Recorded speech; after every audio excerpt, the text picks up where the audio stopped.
तो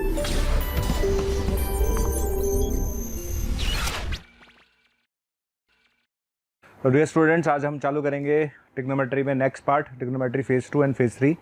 देखिए, ट्रिग्नोमेट्री में अगर मैं आपको बता दूं फेज़ 2 में से तो क्वेश्चन आते हैं, लेकिन एसओटी वाला जो पार्ट है बहुत लिमिटेड है, हमारे सिलेबस में बहुत कम है।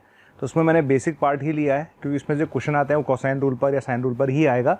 तो वहीं तक वाला हमने पार्ट जो है उसे कंसिडर किया है, राइट। चलिए ओके, अब हम स्टार्ट करते हैं ट्रिग्नोमेट्री फेज़ 2। यहाँ पर देखिए, ओके, देखिए ट्रिग्नोमेट्री इक्वेशंस का क्या मतलब होता है। देखिए, ट्रिग्नोमेट्री इक्वेशंस का मतलब मैं अगर आपसे बोलूँ सीधा सीधा, ठीक है ना, ट्रिग्नोमेट्री इक्वेशन का क्या मतलब होता है, एन इक्वेशन इन्वॉल्विंग वन और मोर ट्रिग्नोमेट्रिक रेशियोज, राइट। जैसे मैं आपके सामने एक एग्जांपल लिखता हूँ, sine X equals to half, ठीक है।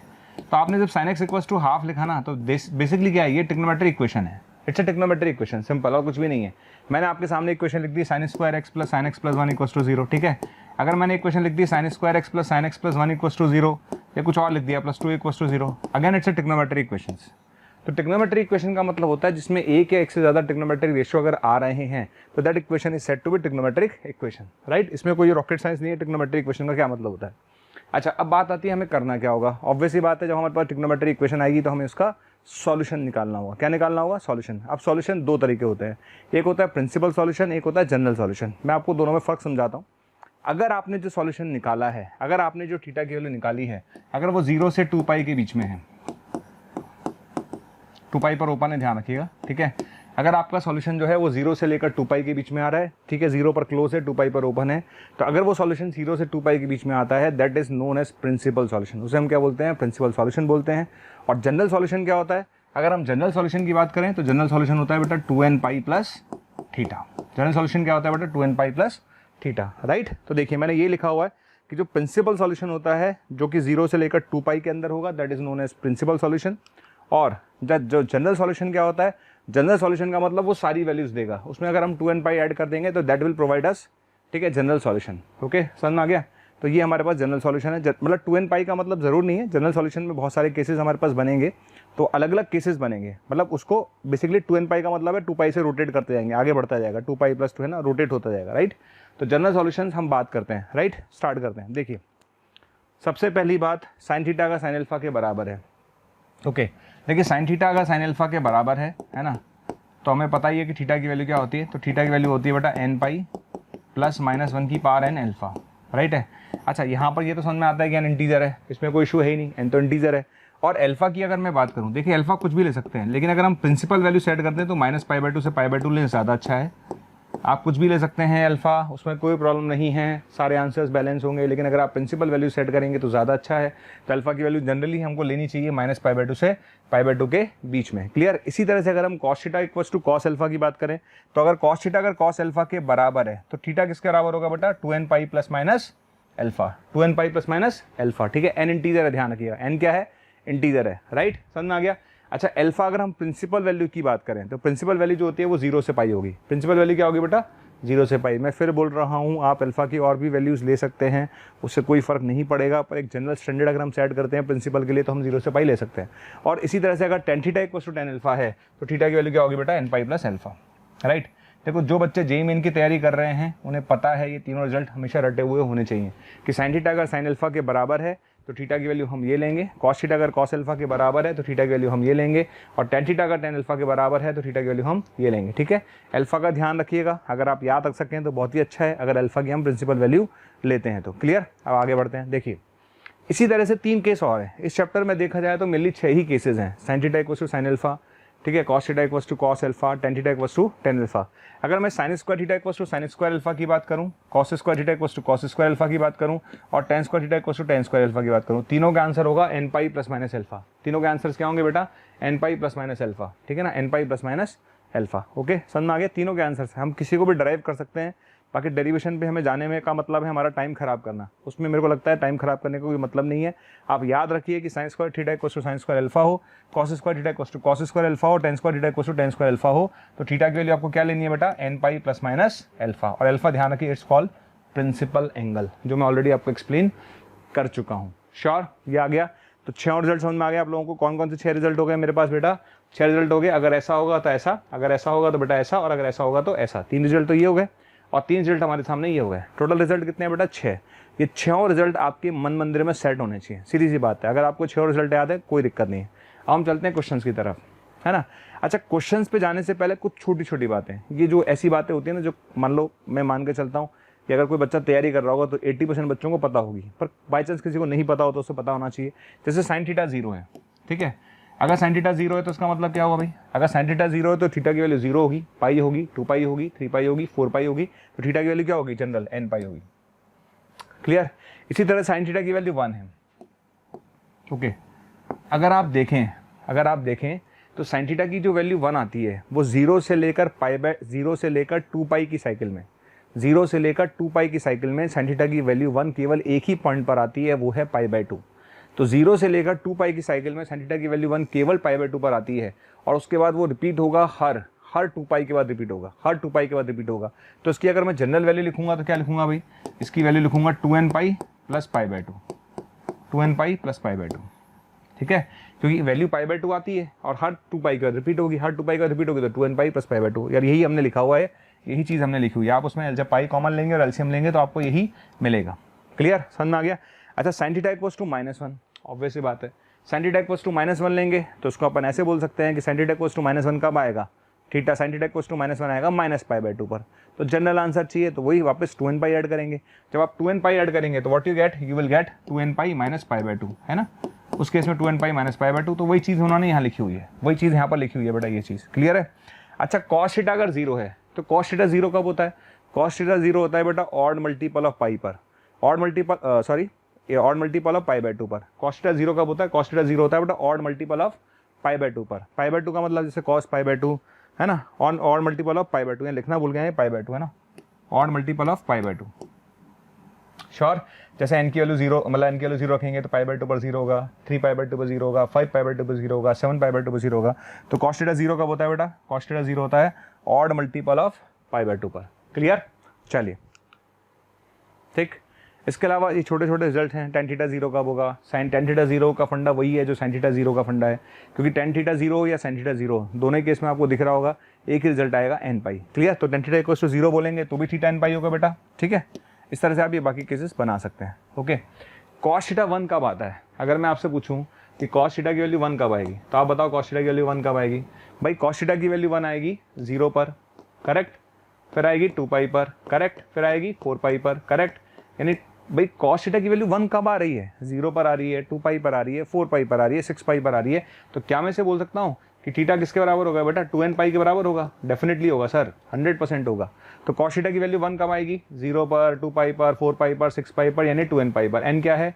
इंटीजर है। क्लियर? समझ में आ गया? तो ये cos थीटा की वैल्यू 1 है। क्लियर? cos थीटा की वैल्यू -1 कब आएगी? cos थीटा की वैल्यू -1 आती है ऑड मल्टीपल ऑफ पाई पर। ऑड मल्टीपल ऑफ पाई का मतलब पाई पर, 3 पाई पर, 5 पाई पर, 7 पाई पर, यानी ऑड मल्टीपल ऑफ पाई पर। क्लियर? समझ में आ गया? एक बार दोबारा देख लेते हैं। साइन थीटा 0 कब होगा? n पाई पर। जो साइन थीटा इक्वल्स टू 0 की कंडीशन है वही tan थीटा इक्वल्स टू 0 की कंडीशन है, सेम कंडीशन है भैया, ध्यान रखिएगा। क्लियर? इसके अलावा मैंने आपको समझा चुका हूँ साइन थीटा 1 कब आएगा? एक ही बार आता है, π/2 पर आता है एक साइकिल में, और उसको जनरल चाहिए तो 2n पाई ऐड करो। क्लियर? समझ में आ गया? ऐसे -1 भी एक ही बार आता है, जनरल चाहिए तो 2n पाई ऐड करो। cos थीटा के 3 केसेस हैं। cos थीटा 1 कब आएगा? 2 पाई, 4 पाई, 2m पाई। cos थीटा -1 कब आएगा? 2m pi plus pi. ठीक है ना? समझ में आ गया? ऑड मल्टीपल ऑफ पाई।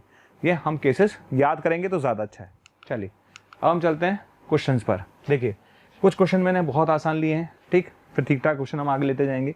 जैसे मेरे पास क्वेश्चन आया sec 2 theta equals to -√3/2। Okay, तो मैंने क्वेश्चन लिखा भाई sec 2 थीटा, इसको मैंने लिख लिया cos 2 थीटा इक्वल्स टू, क्या लिखेंगे बेटा? माइनस का √3/2, उल्टा कर दीजिए इसे, ठीक है भाई। ये क्या है यार? ये तो sec 2 थीटा है, इसको उल्टा कर दिया तो cos 2 थीटा बन गया। ओके, बन गया। चलिए, अच्छा, अब आप सोचिए कि cos में √3/2 कब आता है? cos में √3/2 आता है π/6 पर। ओके, cos में √3/2 कब आता है? π/6 पर, ठीक है। और ये लिखा हुआ -√3/2, ठीक है। तो आपको पता ही है कि cos पाई माइनस थीटा जो होता है दुनिया में वो माइनस cos थीटा होता है, हम सब जानते हैं। cos पाई माइनस थीटा क्या होता है बेटा? माइनस cos थीटा होता है। श्योर? तो हम ये जानते हैं कि cos में √3/2 आता है π/6 पर, तो -√3/2 कब आएगा? पाई माइनस π/6 पर, पाई माइनस π/6 पर, पाई माइनस π/6 हो गया 5 π/6, ठीक है। तो cos 2 थीटा इक्वल टू लिख सकते हैं कॉस 5π/6। श्योर, यहाँ तक आ गया, श्योर है। अच्छा, अब हमें आंसर चाहिए, कोई बड़ी बात नहीं, हम निकाल लेते हैं। हमें केसेस याद होने चाहिए। कौन सा वाला केस, वापस आ जाइए। हमने कौन सा केस लिखा था बेटा? हमने केस लिखा था कॉस थीटा अगर कॉस अल्फा के बराबर है, कॉस थीटा अगर कॉस अल्फा के बराबर है तो थीटा की वैल्यू क्या होगी? 2nπ ± alpha. ठीक है, ये लिखा ना हमने, कॉस थीटा अगर कॉस अल्फा के बराबर है तो थीटा की वैल्यू क्या होगी? 2nπ ± alpha. तो इधर आ जाइए बेटा, है ना। तो यहाँ पर हम लिखेंगे 2 थीटा इक्वल्स टू 2nπ ± 5π/6। ठीक है, ये आपका आंसर है। इसको आप यहाँ पर छोड़ेंगे तो भी चलेगा, आप चाहे तो 2 से डिवाइड कर लीजिए। तो आंसर आएगा बेटा nπ ± 5π/12। ये आपका आंसर है। क्लियर? तो आंसर क्या होगा बेटा? nπ ± 5π/12, यानी आंसर उसका होगा बेटा ए। क्या आंसर होगा इसका? ए, करेक्ट। तो इस क्वेश्चन का आंसर क्या होगा बेटा? ए। हम चलते हैं नेक्स्ट क्वेश्चन पर। किस पर चलते हैं बेटा? नेक्स्ट क्वेश्चन पर आइए। देखिए, जब मैं इस क्वेश्चन पे जाता हूँ, इस क्वेश्चन को स्टार्ट करते हैं हम लोग। क्वेश्चन क्या लिखा हुआ है? 4tan² थीटा 3sec² थीटा के बराबर है। क्वेश्चन में लिखा हुआ है 4tan² थीटा 3sec² थीटा के बराबर है। क्लियर है? ओके, क्वेश्चन में लिखा है 4tan² थीटा 3sec² थीटा के बराबर है। तो आपको बताना है जनरल सॉल्यूशन क्या होगा। कोई दिक्कत नहीं, हम जनरल सॉल्यूशन निकालते हैं। देखिए, दो तरीके हैं। या तो आप एक काम करो, सिंपल सा काम है कि आप sec² को लिख लो 1 + tan² थीटा। सिंपल सा काम, sec² थीटा को क्या लिख लो बेटा? 1 + tan² थीटा। दूसरा तरीका क्या है? एक काम करते हैं, हमने क्या किया, इसको लिखा 4 sin² theta upon cos² theta लिख लिया। ठीक है ना, क्या लिख लिया? 4 sin² थीटा इक्वल्स टू लिख लिया। ठीक है, नीचे इधर आ जाइए। अच्छा, इधर क्या लिखा हुआ है? 3sec² theta. sec² थीटा को लिख सकते हैं 1/cos² थीटा। ये हमने लिख लिया। श्योर? तो इसको हमने क्या लिखा भैया? sin² लिख लिया। इसको हमने लिख लिया 3/cos² लिख लिया। अच्छा, cos से cos हम कैंसिल करेंगे, लेकिन जब भी हम cos से cos कैंसिल करेंगे तो हमें पता होना चाहिए कि cos से cos मैं तभी कैंसिल कर सकता हूँ जब cos 0 ना हो। तो जब मैं इसको इससे कैंसिल करूँगा तो मुझे यहाँ लिखना पड़ेगा कि cos थीटा 0 नहीं होना चाहिए। यानी मैं उन एंगल्स को मैं आंसर में नहीं ले सकता जिन एंगल्स पे cos की वैल्यू 0 आ जाएगी। ये ध्यान रखिएगा, मैं उन एंगल्स को आंसर में नहीं लूँगा जिस पर cos की वैल्यू 0 आ जाएगी। क्लियर? तो यहाँ से sin² थीटा की वैल्यू आएगी 3/4। ठीक है, तो यहाँ से sin² थीटा इक्वल्स टू क्या आएगा? इक्वल्स टू आएगा बेटा √3/2 का होल स्क्वायर। ठीक है, √3/2 का होल स्क्वायर। ठीक है, तो ये आएगा sin² थीटा इक्वल्स टू, ये आएगा sin² π/3। आगे समझ में भाई? sin² थीटा इक्वल्स टू 3/4, ये आ गया √3/2 का square. sin² theta equals to sin² π/3 आ गया। आया कि नहीं आया? आ गया। तो बताओ आंसर क्या होगा बेटा? आंसर आएगा theta equals to nπ ± π/3। Theta equals to क्या आएगा बेटा? nπ ± π/3। कौन सा फॉर्मूला लगाया, समझ में आया? मैं आपको बता देता हूँ। देखिए, हमने कौन सा फॉर्मूला लगाया बेटा? हमने फॉर्मूला लगाया है ये वाला। कौन सा वाला? ये वाला। sin² थीटा का sin² अल्फा के बराबर है, तो थीटा की वैल्यू होगी बेटा nπ ± अल्फा। क्लियर? तो इसी फंडे का मैंने यूज़ किया है और इसी फंडे का यूज़ करके जो मैंने आंसर लिखा है बेटा, ये लिखा है। क्लियर? तो मेरा आंसर क्या आ गया? Theta equals to nπ ± π/3। ठीक है, चलिए सी आंसर होगा इस क्वेश्चन का। क्या आंसर होगा? सी। ये ध्यान रखना, हम कोई भी ऐसा एंगल नहीं लेंगे जिस पर cos 0 हो जाए। तो यहाँ से मुझे ऐसा कोई भी एंगल नहीं मिल रहा जिस पर cos 0 हो जाए। दैट्स वाई मैंने ये आंसर लिख दिया। अगर मुझे ऐसा कोई एंगल मिल जाता ना तो भैया हम उसे उड़ा देते। क्लियर? समझ में आ गया? आगे चलते हैं, नेक्स्ट क्वेश्चन की तरफ चलते हैं। नेक्स्ट, ओके, नेक्स्ट पर जाने से पहले एक छोटा सा क्वेश्चन और मैं कराना चाहता हूँ आपको। देखिए आप लोग, क्वेश्चन क्या है? देखिए, क्वेश्चन लिखा हुआ है। इसने क्वेश्चन लिखा है the set of values of x for which tan 3x - tan 2x this. ये क्वेश्चन लिखा हुआ है। ये बहुत अच्छा एग्जाम्पल है। It's a very good example. छोटा सा है लेकिन बढ़िया एग्जाम्पल है। और मैक्सिमम लोगों का ये क्वेश्चन गलत होता है। क्वेश्चन में क्या पूछा उसने? The set of values of x for which this function this equals to 1। ये लिखा हुआ है। अच्छा, आप इसको गौर से देखिए। ये क्या a है? बिल्कुल है।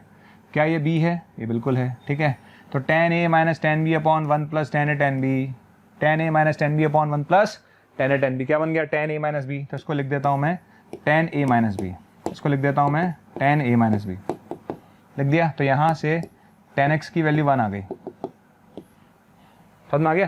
क्लियर? तो tan a - tan b upon 1 + tan a tan b, tan a - b हो गया। तो tan x की वैल्यू 1 आ गई। आ गई? सारे बच्चों का यही आएगा। tan x की वैल्यू 1 आते ही इस 1 को लिख सकता हूँ मैं tan π/4। सारी दुनिया ही लिखती है। और यहाँ से आंसर कितना आएगा? यहाँ से आंसर आएगा बेटा nπ + π/4। यहाँ से आंसर कितना आएगा? nπ + π/4। ये आपका आंसर है। अब इसमें गड़बड़ हो गई एक। मतलब मैं आपको बता रहा हूँ, ये मैंने वही किया जो मैं अगर स्टूडेंट होता तो शायद मैं भी यही कर रहा होता। क्योंकि मैं क्या करता भाई, ऑब्वियसली बात है, इसको देखता, ये लिखता आंसर आ जाता है। लेकिन ध्यान रखें एक छोटी सी चीज़ जो मैं आपको बताना चाहता हूँ, कि जो भी आपका आंसर निकालें वो ओरिजिनल इक्वेशन को सेटिस्फाई करना चाहिए। अगर वो आंसर ओरिजिनल इक्वेशन को सेटिस्फाई नहीं कर रहा है, इसका मतलब बेटा वो आंसर नहीं है। जैसे मान लेते हैं मैंने x की वैल्यू π/4 ले ली, ठीक है। अगर मैं x की वैल्यू π/4 लूँगा, अगर मैं x की वैल्यू π/4 लूँगा तो क्या tan to x डिफाइंड होगा? अबे नहीं होगा भाई, tan to x is not defined, क्योंकि x इक्वल्स टू π/4 का मतलब है ये π/2 हो गया, और tan 90 this is not defined भैया, not defined, this is not defined. समझ में आ गया भाई? जो आपने सॉल्यूशन निकाला है अगर वो ओरिजिनल इक्वेशन को सेटिस्फाई नहीं करेगा तो इसका मतलब आंसर नहीं है ना भाई। जो आपने निकाला वो ओरिजिनल इक्वेशन को सेटिस्फाई करना चाहिए। तो चूंकि tan x इक्वल्स टू π/4 पर tan to x डिफाइंड नहीं है, दैट मीन्स इस क्वेश्चन का कोई आंसर नहीं होगा। क्योंकि अगर आप n की वैल्यू 1 लेके करेंगे तो 5π/4 आएगा, 5π/4 आएगा तो ये 5π/2 आएगा, हर बार ये डिफाइंड नहीं होगा, ठीक है। तो क्या इस क्वेश्चन का आंसर क्या होगा? तो इस क्वेश्चन का आंसर 5 होगा। क्या होगा? 5। इस क्वेश्चन का आंसर 5 होगा। There is no solution, there is no value of x, ठीक है। तो आंसर विल बी 5। अच्छा, वेरी गुड क्वेश्चन, ध्यान रखिए, बहुत अच्छा क्वेश्चन है। आपसे पूछा जाए कि इसकी वैल्यू क्या होगी तो आंसर विल बी 5। चलिए तो हम पीछे चलते हैं वापस। ये कुछ क्वेश्चंस थे, अब हम चलेंगे टाइप्स पर। किस पर चलेंगे? कुछ टाइप्स की बात करेंगे हम लोग, है ना। देखिए चलिए अब बात करते हैं टाइप ऑफ। हमने वो 3 एग्जाम्पल लिए, तीनों बेसिक एग्जाम्पल थे, बिल्कुल छोटे छोटे एग्जाम्पल, ठीक है। अब हम बात करते हैं टाइप ऑफ ट्रिग्नोमेट्रिक इक्वेशंस की। ओके, अब हम बात करते हैं टाइप ऑफ ट्रिग्नोमेट्री इक्वेशंस की, राइट। चलिए ओके, देखिए ट्रिग्नोमेट्री इक्वेशंस को सॉल्व करने के बहुत सारे छोटे छोटे मेथड हैं, कोई रॉकेट साइंस नहीं है। अगर आपको नहीं भी पता होगा तो शायद कुछ मेथड तो ऐसे हैं कि जो मैं नहीं भी पता होंगे तो हमें फील यही आएगा बेटा इसी से करना है, राइट। तो जैसे मैं आपको इसका एग्जाम्पल दूँ, है ना। ओके, जैसे मैं आपको इसका एग्जाम्पल दूँ, आपसे पूछा गया भाई पहला मेथड लिखा हुआ can be use by factorisation. Factorisation कैसे करेंगे? देखो जैसे क्वेश्चन लिखा हुआ है, दिख रहा है आपके सामने। आपसे पूछा गया भाई इसका सॉल्यूशन निकालो। हमने क्या किया देखना अच्छे से। क्वेश्चन में लिखा हुआ 2s माइनस कॉस एक्स, ठीक है सर। ये लिखा हुआ 1 प्लस कॉस एक्स, बिल्कुल ठीक है सर।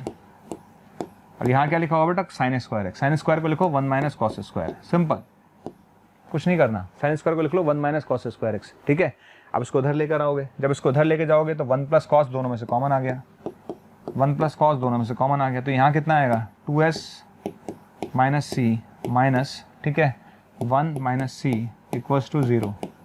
तो ये कैंसिल हो गया, सिंपल। अरे कुछ भी नहीं करा भाई, साइन स्क्वायर को क्या लिख लिया? 1 माइनस कॉस स्क्वायर एक्स लिख लिया। इसको उधर ले गए तो 1 प्लस सी कॉमन आ गया, तो ये बचेगा, ये कैंसिल हो गया। तो यहाँ से क्या आएगा मेरे पास?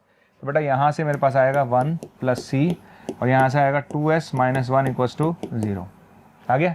अच्छा, मैथ्स क्या कहती है? मैथ्स ये कहती है अगर दो नंबर्स, दो प्रोडक्ट अगर 0 हैं, अगर ए बी 0 है तो ये भी 0 होगा या ये 0 होगा, a 0 या b 0, राइट। तो यहाँ से हम लिख सकते हैं c प्लस 1 इक्वल्स टू 0, और है ना, और क्या लिख सकते हैं? और s इक्वल्स टू हाफ, ठीक है ना। Sine x equals to half हो गया, cos x इक्वल्स टू -1 हो गया, राइट है। चलिए इन दोनों के सॉल्यूशन हम लिख लेंगे, ठीक है। cos x इक्वल्स टू -1 का सॉल्यूशन अभी लिखवाया था मैंने, है ना। cos x इक्वल्स टू -1 का सॉल्यूशन मैंने अभी लिखवाया था आपको।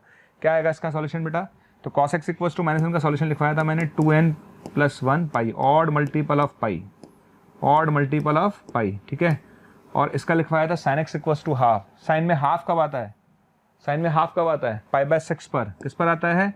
π/6 पर। तो आंसर होगा n पाई प्लस -1 की पावर n π/6।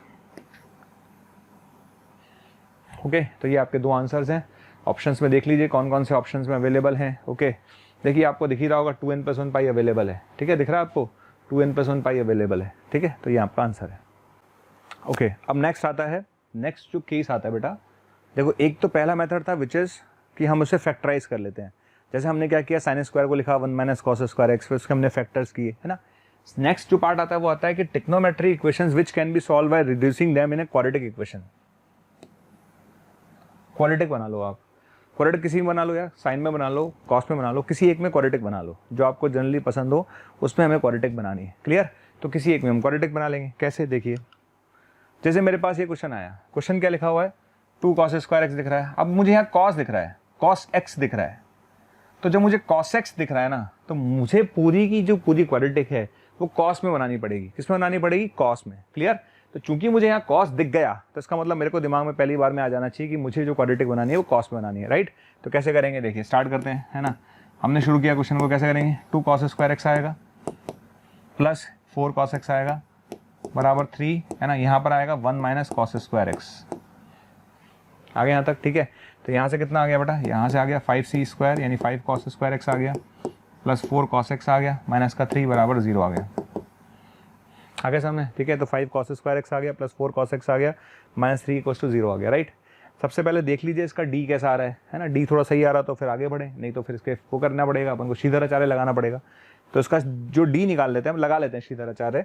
तो शीतराचार्य लगाएंगे तो cos x की वैल्यू निकल कर आएगी बेटा -4 प्लस माइनस, ठीक है, -16 plus 60 divide by 2a divide by 2a यानी 10 आ गया, ठीक है। आगे यहाँ तक कोई दिक्कत ही नहीं है, आगे बढ़ते हैं। अच्छा, cos x = आ गया बेटा -4 प्लस माइनस अंडर रूट, ठीक है, ये आएगा अपने पास 76 डिवाइड बाई 10। आ गया, क्लियर है, कोई दिक्कत ही नहीं है। तो -4 plus minus under root 76 divide by 10, ठीक है। अच्छा, 76 क्या हो गया, 19 × 4 है ना, तो 4 बाहर यानी 2 बाहर आ जाएगा, तो ये आएगा बेटा -2 plus minus under root 19 divide by 5। ये cos x की वैल्यू आ गई, ठीक है। तो यहाँ से फाइनली अगर मैं देखूँ तो cos x की 2 वैल्यू मेरे पास आ चुकी हैं। cos x की 2 वैल्यू मेरे पास आ चुकी हैं, -2 प्लस अंडर रूट 19 बाई 5 आई है, और ये आएगी -2 माइनस अंडर रूट 19 बाई 5 आएगी। आ गई, ठीक है। अब पहले सोच तो लेते हैं कि भाई इनमें से कौन सा पॉसिबल है, क्योंकि cos x की कोई भी वैल्यू अगर आएगी तो -1 से 1 के बीच में आनी चाहिए। cos x की कोई भी वैल्यू किसके बीच में आनी चाहिए, -1 से 1 के बीच में आनी चाहिए, राइट। अच्छा, ये कितना होगा, 4 पॉइंट समथिंग, करेक्ट है। 4 पॉइंट समथिंग यानी 4.3 मान लेते हैं। 4.3 में से -2 गया तो 2.3, 2.3 डिवाइड बाई 5 करेंगे तो पॉइंट्स में आएगा, चलेगा चलेगा चलेगा, करेक्ट है, ये चलेगा, बिल्कुल सही है। इधर आ जाइए, ठीक है। इधर अगर हम बात तो ये आएगा -2 और ये -4 पॉइंट समथिंग, तो ये हो गया -6 पॉइंट समथिंग। कितना हो गया ये, -6.3 मान लेते हैं अप्रॉक्सीमेट, ठीक है। अब यार -6.3 को अगर तू 5 से डिवाइड करेगा तो बेटा ये जो वैल्यू आएगी अप्रॉक्सीमेट -1 पॉइंट समथिंग आएगी, 1 पॉइंट जो भी आएगी, मैं तो कहता हूँ 1.1 ही आएगी, वट एवर द वैल्यू आएगी, -1 पॉइंट समथिंग। तो क्या cos x = -1 पॉइंट समथिंग हो सकता है क्या, तो पॉसिबल ही नहीं है भाई, तुम चले गए। समझ आ गया, cos x की वैल्यू -1 पॉइंट समथिंग नहीं हो सकती भाई, तुम चले गए। तो उसका मतलब क्या पॉसिबल है, तो बेटा cos x की एक ही वैल्यू पॉसिबल है, और वो पॉसिबल क्या है, ये वाली, ठीक है, समझ आ गया।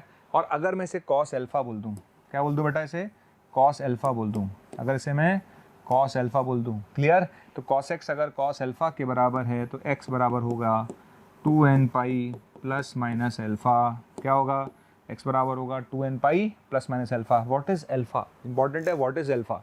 अरे भाई आपने इसको cos अल्फा बोला था भाई, हमें नहीं पता ना ये एंगल कौन सा है, पर हमें पता है कि हमने इसको cos अल्फा बोला था। तो अगर मैंने इसको cos अल्फा बोला है तो व्हाट इज अल्फा, अगर मैंने इसको cos अल्फा बोला है तो अल्फा इज cos इनवर्स, ठीक है, -2 plus under root 19 by 5, clear.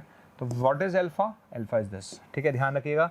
What is alpha, alpha is cos inverse -2 plus under root 19 by 5। तो ये आपका आंसर होगा अगर ऑप्शंस दे रखे हैं, यस।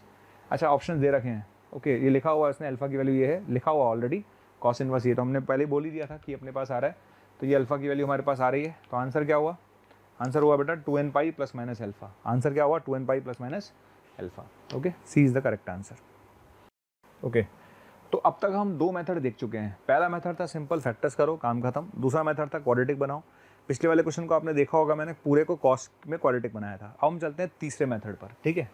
थर्ड मेथड कहता है कि trigonometry equations which can be solve by transforming a sum और डिफरेंस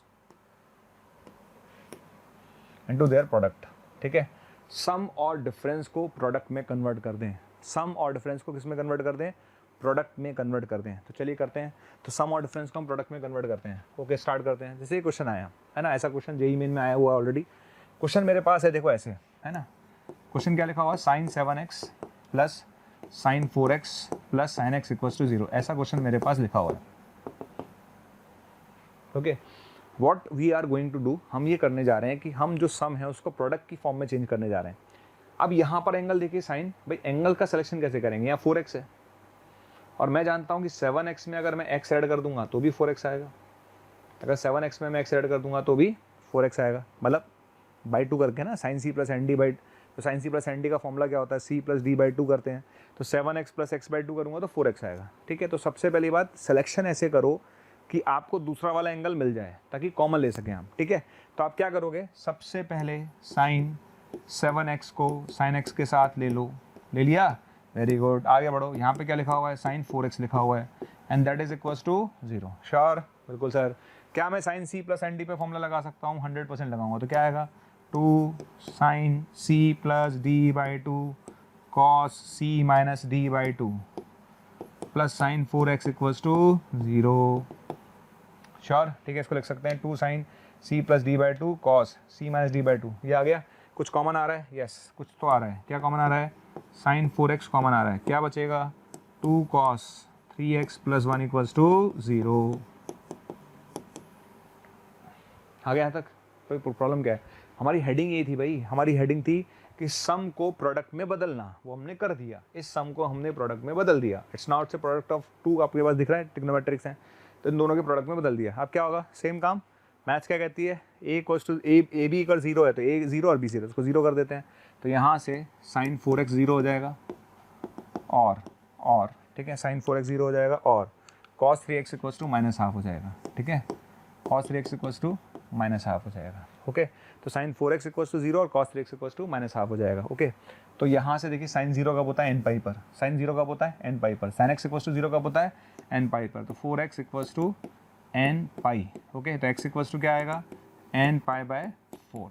ओके, एन इंटीजर है, एन इंटीजर है। ओके, अब पीछे जाओ, आपको आंसर किसके बीच में निकालना है, 0 से पाई बाय 2 के बीच में। बस हमें केवल वो आंसर्स निकालने हैं विच लाई इन 0 टू पाई बाय 2, राइट। तो इधर आ जाइए। अब मैं इसमें एन के लिए रखता जाऊँगा 0 1 ऐसे रखता जाऊँगा। तो एन के लिए 0 रखी मैंने, एन के लिए 0 रखूँगा तो आंसर कितना आएगा, पाई बाय 4 आएगा, ठीक है। एन के लिए 1 रखूँगा तो आंसर कितना आएगा, अरे एन के लिए 0 रखेंगे तो आंसर विल बेटा 0, सॉरी, ठीक है। एन के लिए 1 रखेंगे तो answer will be pi by 4, ठीक है। एन के लिए 2 रखेंगे तो answer will be pi by 2। क्या मुझे एन की जगह 3 रखना चाहिए, नहीं रखना चाहिए, क्योंकि अगर मैं एन की जगह 3 रखूँगा तो answer will be 3 pi by 4, जो कि मेरे इंटरवल में नहीं है। मेरा इंटरवल 0 से पाई बाय 2 ही था, तो 3 ही सॉल्यूशन आए। कितने सॉल्यूशन आए, केवल 3 ही सॉल्यूशन आए, ठीक है। तो यहाँ से मुझे केवल 3 सॉल्यूशन मिलेंगे। अब इधर आ जाइए, cos 3x equals to minus half. पहले सोचो कॉस में हाफ कब आता है, कॉस में हाफ कब आता है, ये सोचो। कॉस में हाफ आता है पाई बाय 3 पर, तो माइनस हाफ कब आएगा, पाई माइनस पाई बाय 3 पर।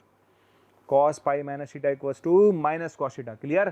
तो भैया अगर आपसे पूछा जाए कॉस में हाफ कब आता है, कॉस में हाफ आता है पाई बाय 3 पर। माइनस हाफ कब आता है, पाई माइनस पाई बाय 3 पर। तो मैं इसको लिखूंगा पाई माइनस पाई बाय 3। क्या लिखूंगा, pi minus pi by 3 2 pi by 3। Sure है, ठीक है। तो 3x बराबर 2n pi plus minus 2 pi by 3 आ गया। तो यहाँ से x की वैल्यू कितनी आएगी, 2n pi plus minus 2 pi by 9। Sure है, 100% श्योर है सर। बेटा अब क्या चाहिए मुझे, भैया वो वैल्यूज़ चाहिए जो 0 से 90 में हो। हमें केवल वो वैल्यूज़ चाहिए जो 0 से 90 में हो। तो क्या करूँगा, कुछ नहीं भाई, एन के लिए रखते जा, एन के लिए रखता जा, आंसर आता जाएगा। तो रख रहा हूँ मैं, है ना, एन के लिए 0 रखते हैं भाई, माइनस वाला तो लेना ही नहीं है। एन के लिए 0 रखेंगे तो आंसर क्या आएगा, 2 पाई बाय एन 9। एक आंसर तो ये आ गया, ठीक है। प्लस वाला लेना, माइनस वाला तो लेना ही मत, ठीक है। अब एन के लिए 1 लेते हैं। अगर मैं एन के लिए 1 लेता हूँ बेटा, तो आंसर आएगा 2 पाई बाय 3। एक बार प्लस लूँगा, एक बार माइनस, ठीक है ना। 2 पाई बाय 3 प्लस 2 पाई बाय 9, ठीक है।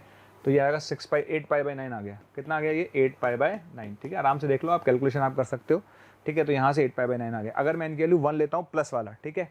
अगर मैं माइनस वाला पार्ट लेता हूँ तो क्या होगा, 2 पाई बाय 3 माइनस 2 पाई बाय 9, ठीक है। यहाँ से कितना आएगा, 6 pi minus 2 pi 4 pi by 9। कितना आएगा, 4 पाई बाय 9, ठीक है। ध्यान रखना, हमें केवल वो आंसर लेने हैं 0 से जो पाई बाय 2 में हो। तो क्या ये आंसर 0 से पाई बाय 2 में है भैया, तो क्लोज टू पाई है, तो क्लोज टू पाई है, इसका मतलब नहीं है तो, ठीक है। ये वाला आंसर, यस, ये वाला आंसर 0 से पाई बाय 2 में है, तो ये मुझे लेना है बेटा, ये मुझे नहीं लेना है। ओके, और बताइए, एन के वैल्यू 2 ले लेते हैं। अगर हम एन के वैल्यू 2 लेते हैं तो क्या आएगा, अगर मैं एन के वैल्यू 2 लेता हूँ तो कितना आएगा बेटा, ये आएगा 4 पाई बाय 3 प्लस 2 पाई बाय 9। ये तो बहुत आगे चला गया, भूल जाओ उसे, ठीक है। और 4 पाई बाय 3 माइनस लेते हैं, 4 पाई बाय 3 माइनस 2 पाई बाय 9 ये ले लेते हैं, ठीक है। तो कितना आएगा, 12 pi minus 2 pi 10 pi by 9। तो भैया ये भी गलत है, सब पाई को क्रॉस करके, तो भूल जाओ, अब आगे जाने की ज़रूरत नहीं है, क्लियर। तो एन इक्वल्स टू 0 से मुझे 2 पाई बाय 9 मिला, एन इक्वल्स टू 1 से ये मैं ले नहीं सकता क्योंकि पाई बाय 2 क्रॉस कर गया। ये π/2 के अंदर ही है तो मैं ये ले सकता हूँ, श्योर है, ये अंदर है तो 100% मैं इसको ले सकता हूँ, श्योर, ठीक है। अच्छा यहाँ से मुझे कुछ मिला नहीं, अच्छा एक n के लिए -1 भी लेके देख लेते हैं। अगर मैं n के लिए -1 लेता तो क्या होता है ना, अगर मैं n के लिए -1 लेता तो क्या होता बेटा, देखो -1 लूँगा तो माइनस माइनस तो लूँगा नहीं, क्योंकि माइनस माइनस तो आएगा नहीं, माइनस और प्लस, इधर n के लिए -1 लूँगा तो -2π/3 और इधर प्लस वाला ले लेते हैं 2π/9, ठीक है। तो कितना आ जाएगा देख लो, माइनस का 4π प्लस 2π/9, तो ये भी नेगेटिव आ रहा है, इसको भी बोल जाओ, ठीक है।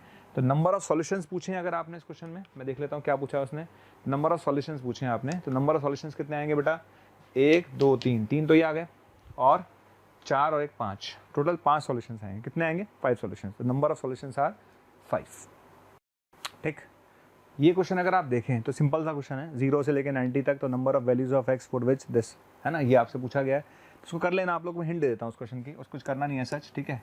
आपको दिख रहा होगा ये 3x है और आपको दिख रहा होगा ये x है, 3x प्लस x/2 2x हो गया, तो अपन दोनों को एक साथ ले लेते हैं, ठीक है। तो अपन क्या लिखेंगे, sin x plus sin 3x, है ना, और ये आएगा माइनस का sin 2x equals to 0,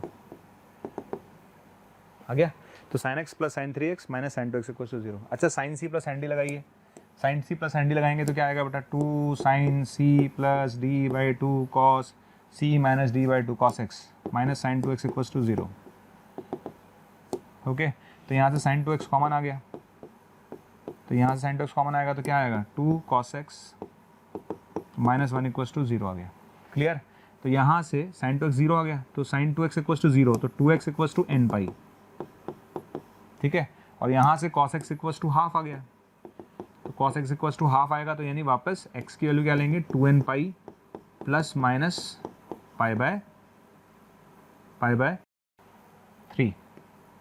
π/3, clear, ठीक है, समझ में आ गया। तो मेरे ख्याल से आप लोग इस क्वेश्चन को कर लेंगे, है ना, कर लेंगे इस क्वेश्चन को सारे लोग। तो देखिए हमने क्या करा, sin x plus sin 3x minus sin 2x करा, sin c plus sin d हमने लगा लिया, ये आ जाएगा, sin 2x कॉमन आ गया तो 2x इक्वल्स टू n π/2 आ गया पिछले वाले क्वेश्चन की तरह, और यहाँ से cos x की वैल्यू हाफ आ गई तो 2n π प्लस माइनस π/3 आ गई। उसके बाद आप n की वैल्यू रखते जाना और n की वैल्यू रख के आप आंसर्स निकाल लेना पिछले वाले क्वेश्चन की तरह सेम। तो जो मेरे पास इस क्वेश्चन का जो आंसर है वो 2 है मेरे पास, है ना, तो आप चेक कर लीजिएगा, आंसर इसका 2 है मेरे पास, कि 2 ही सॉल्यूशन आएंगे, क्योंकि π/2 पर इक्वल है नहीं, 0 पर इक्वल है, ठीक है। तो यहाँ से अगर आप n के लिए 0 लेंगे, एक आंसर तो दिख ही रहा है 0, बाकी यहाँ से और कोई सॉल्यूशन नहीं आएगा, यहाँ से एक ही सॉल्यूशन आएगा। इसी तरह से आप यहाँ से रख के जाइएगा तो यहाँ से भी आपको एक ही सॉल्यूशन मिलेगा, तो आंसर विल बी 2। अब हम चलते हैं टाइप 4, ओके। अच्छा हम 3 टाइप अब तक देख चुके हैं, पहला टाइप था फैक्टराइजेशन, है ना, दूसरा टाइप था क्वाड्रेटिक बना के, तीसरा टाइप था कि सम को या डिफरेंस को प्रोडक्ट में बदलना, ठीक है।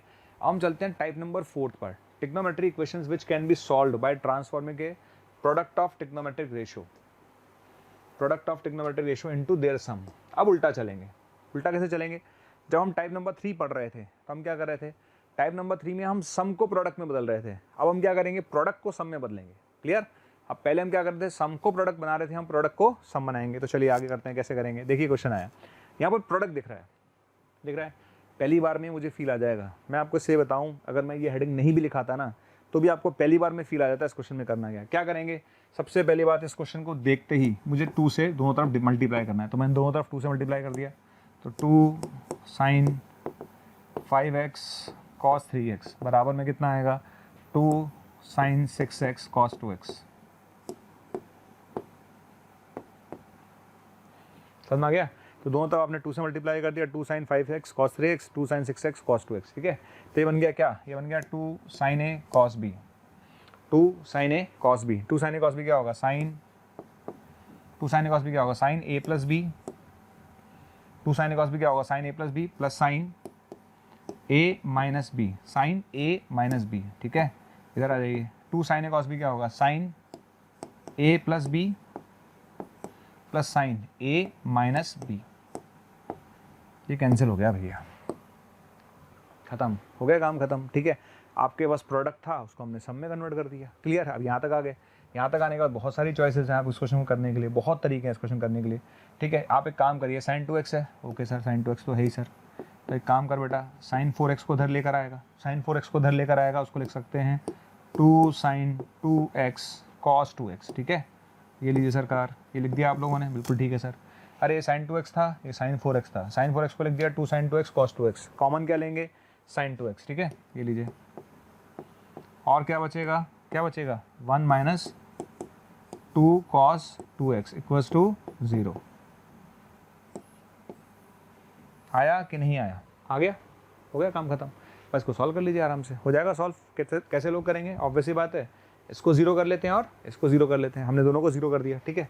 तो इसको जब 0 करेंगे तो sin 2x को 0 करते हैं, तो sin 2x अगर 0 है, ठीक है, और है ना, और cos 2x अगर हाफ है, बिल्कुल ठीक है सर, ओके। sin 2x अगर 0 है, cos 2x अगर हाफ है, तो यहाँ से x की वैल्यू कितनी आ गई बेटा, n पाई बाय 2, क्लियर। और यहाँ से क्या आ गया बेटा, 2x इक्वल्स टू 2n पाई, है ना, plus minus pi by 3, sure, ये आ गया। तो यहाँ से x की वैल्यू n पाई बाय 2 आ गई, वहाँ से x की वैल्यू जो आ गई 2x equals to 2n pi plus minus pi by 3 आ गया। तो यहाँ से x की वैल्यू आ गया बेटा n pi plus minus pi bye 6, n pi plus minus pi bye 6, ठीक है। और यहाँ से x की वैल्यू कितनी आ रही है, n पाई बाय 2।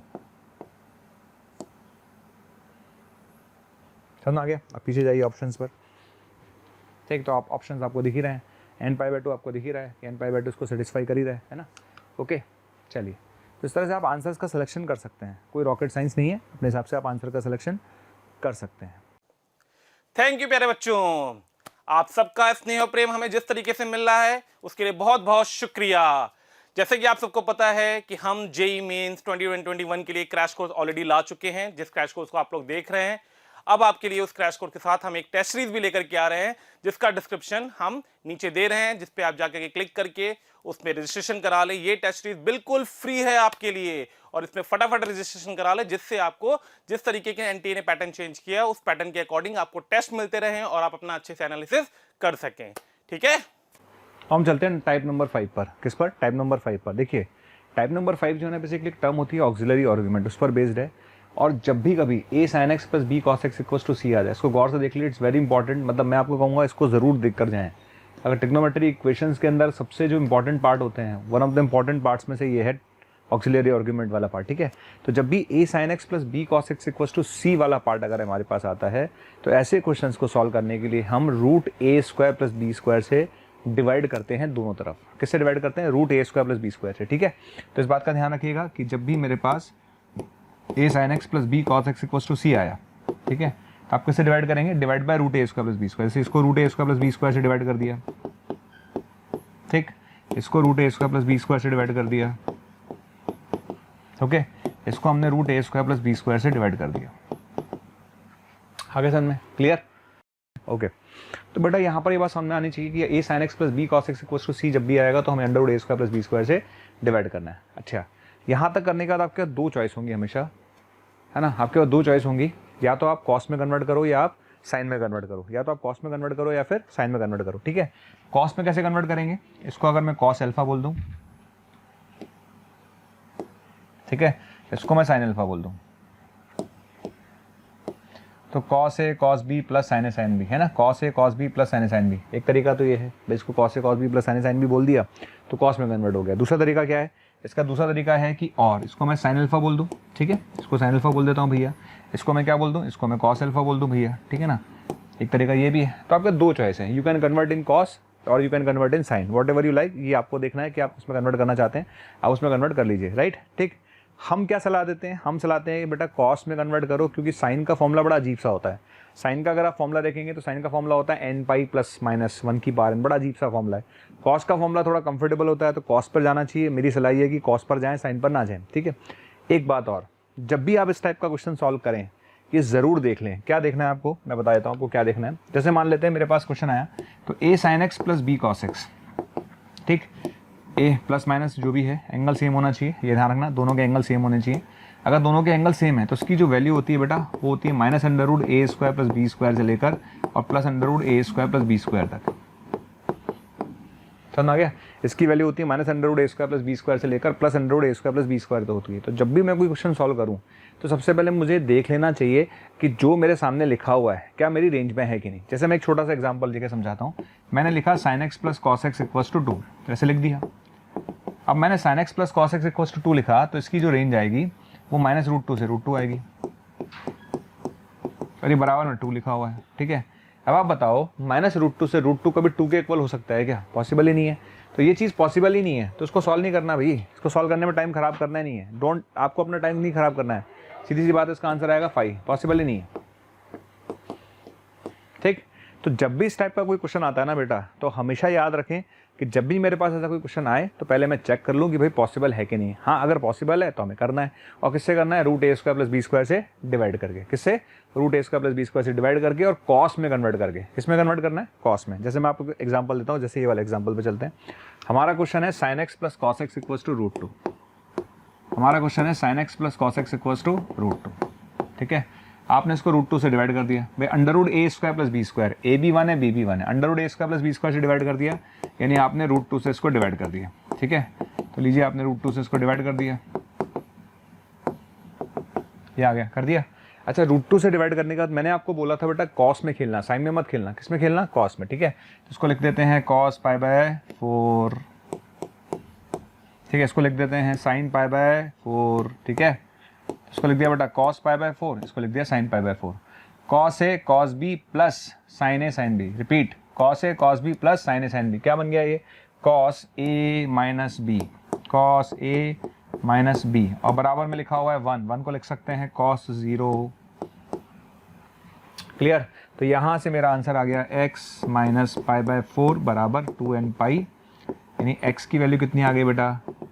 2nπ + π/4, ठीक है, ये आ गई। अब आप पीछे जाओ जरा, देखते हैं भाई मांगा क्या है उसने।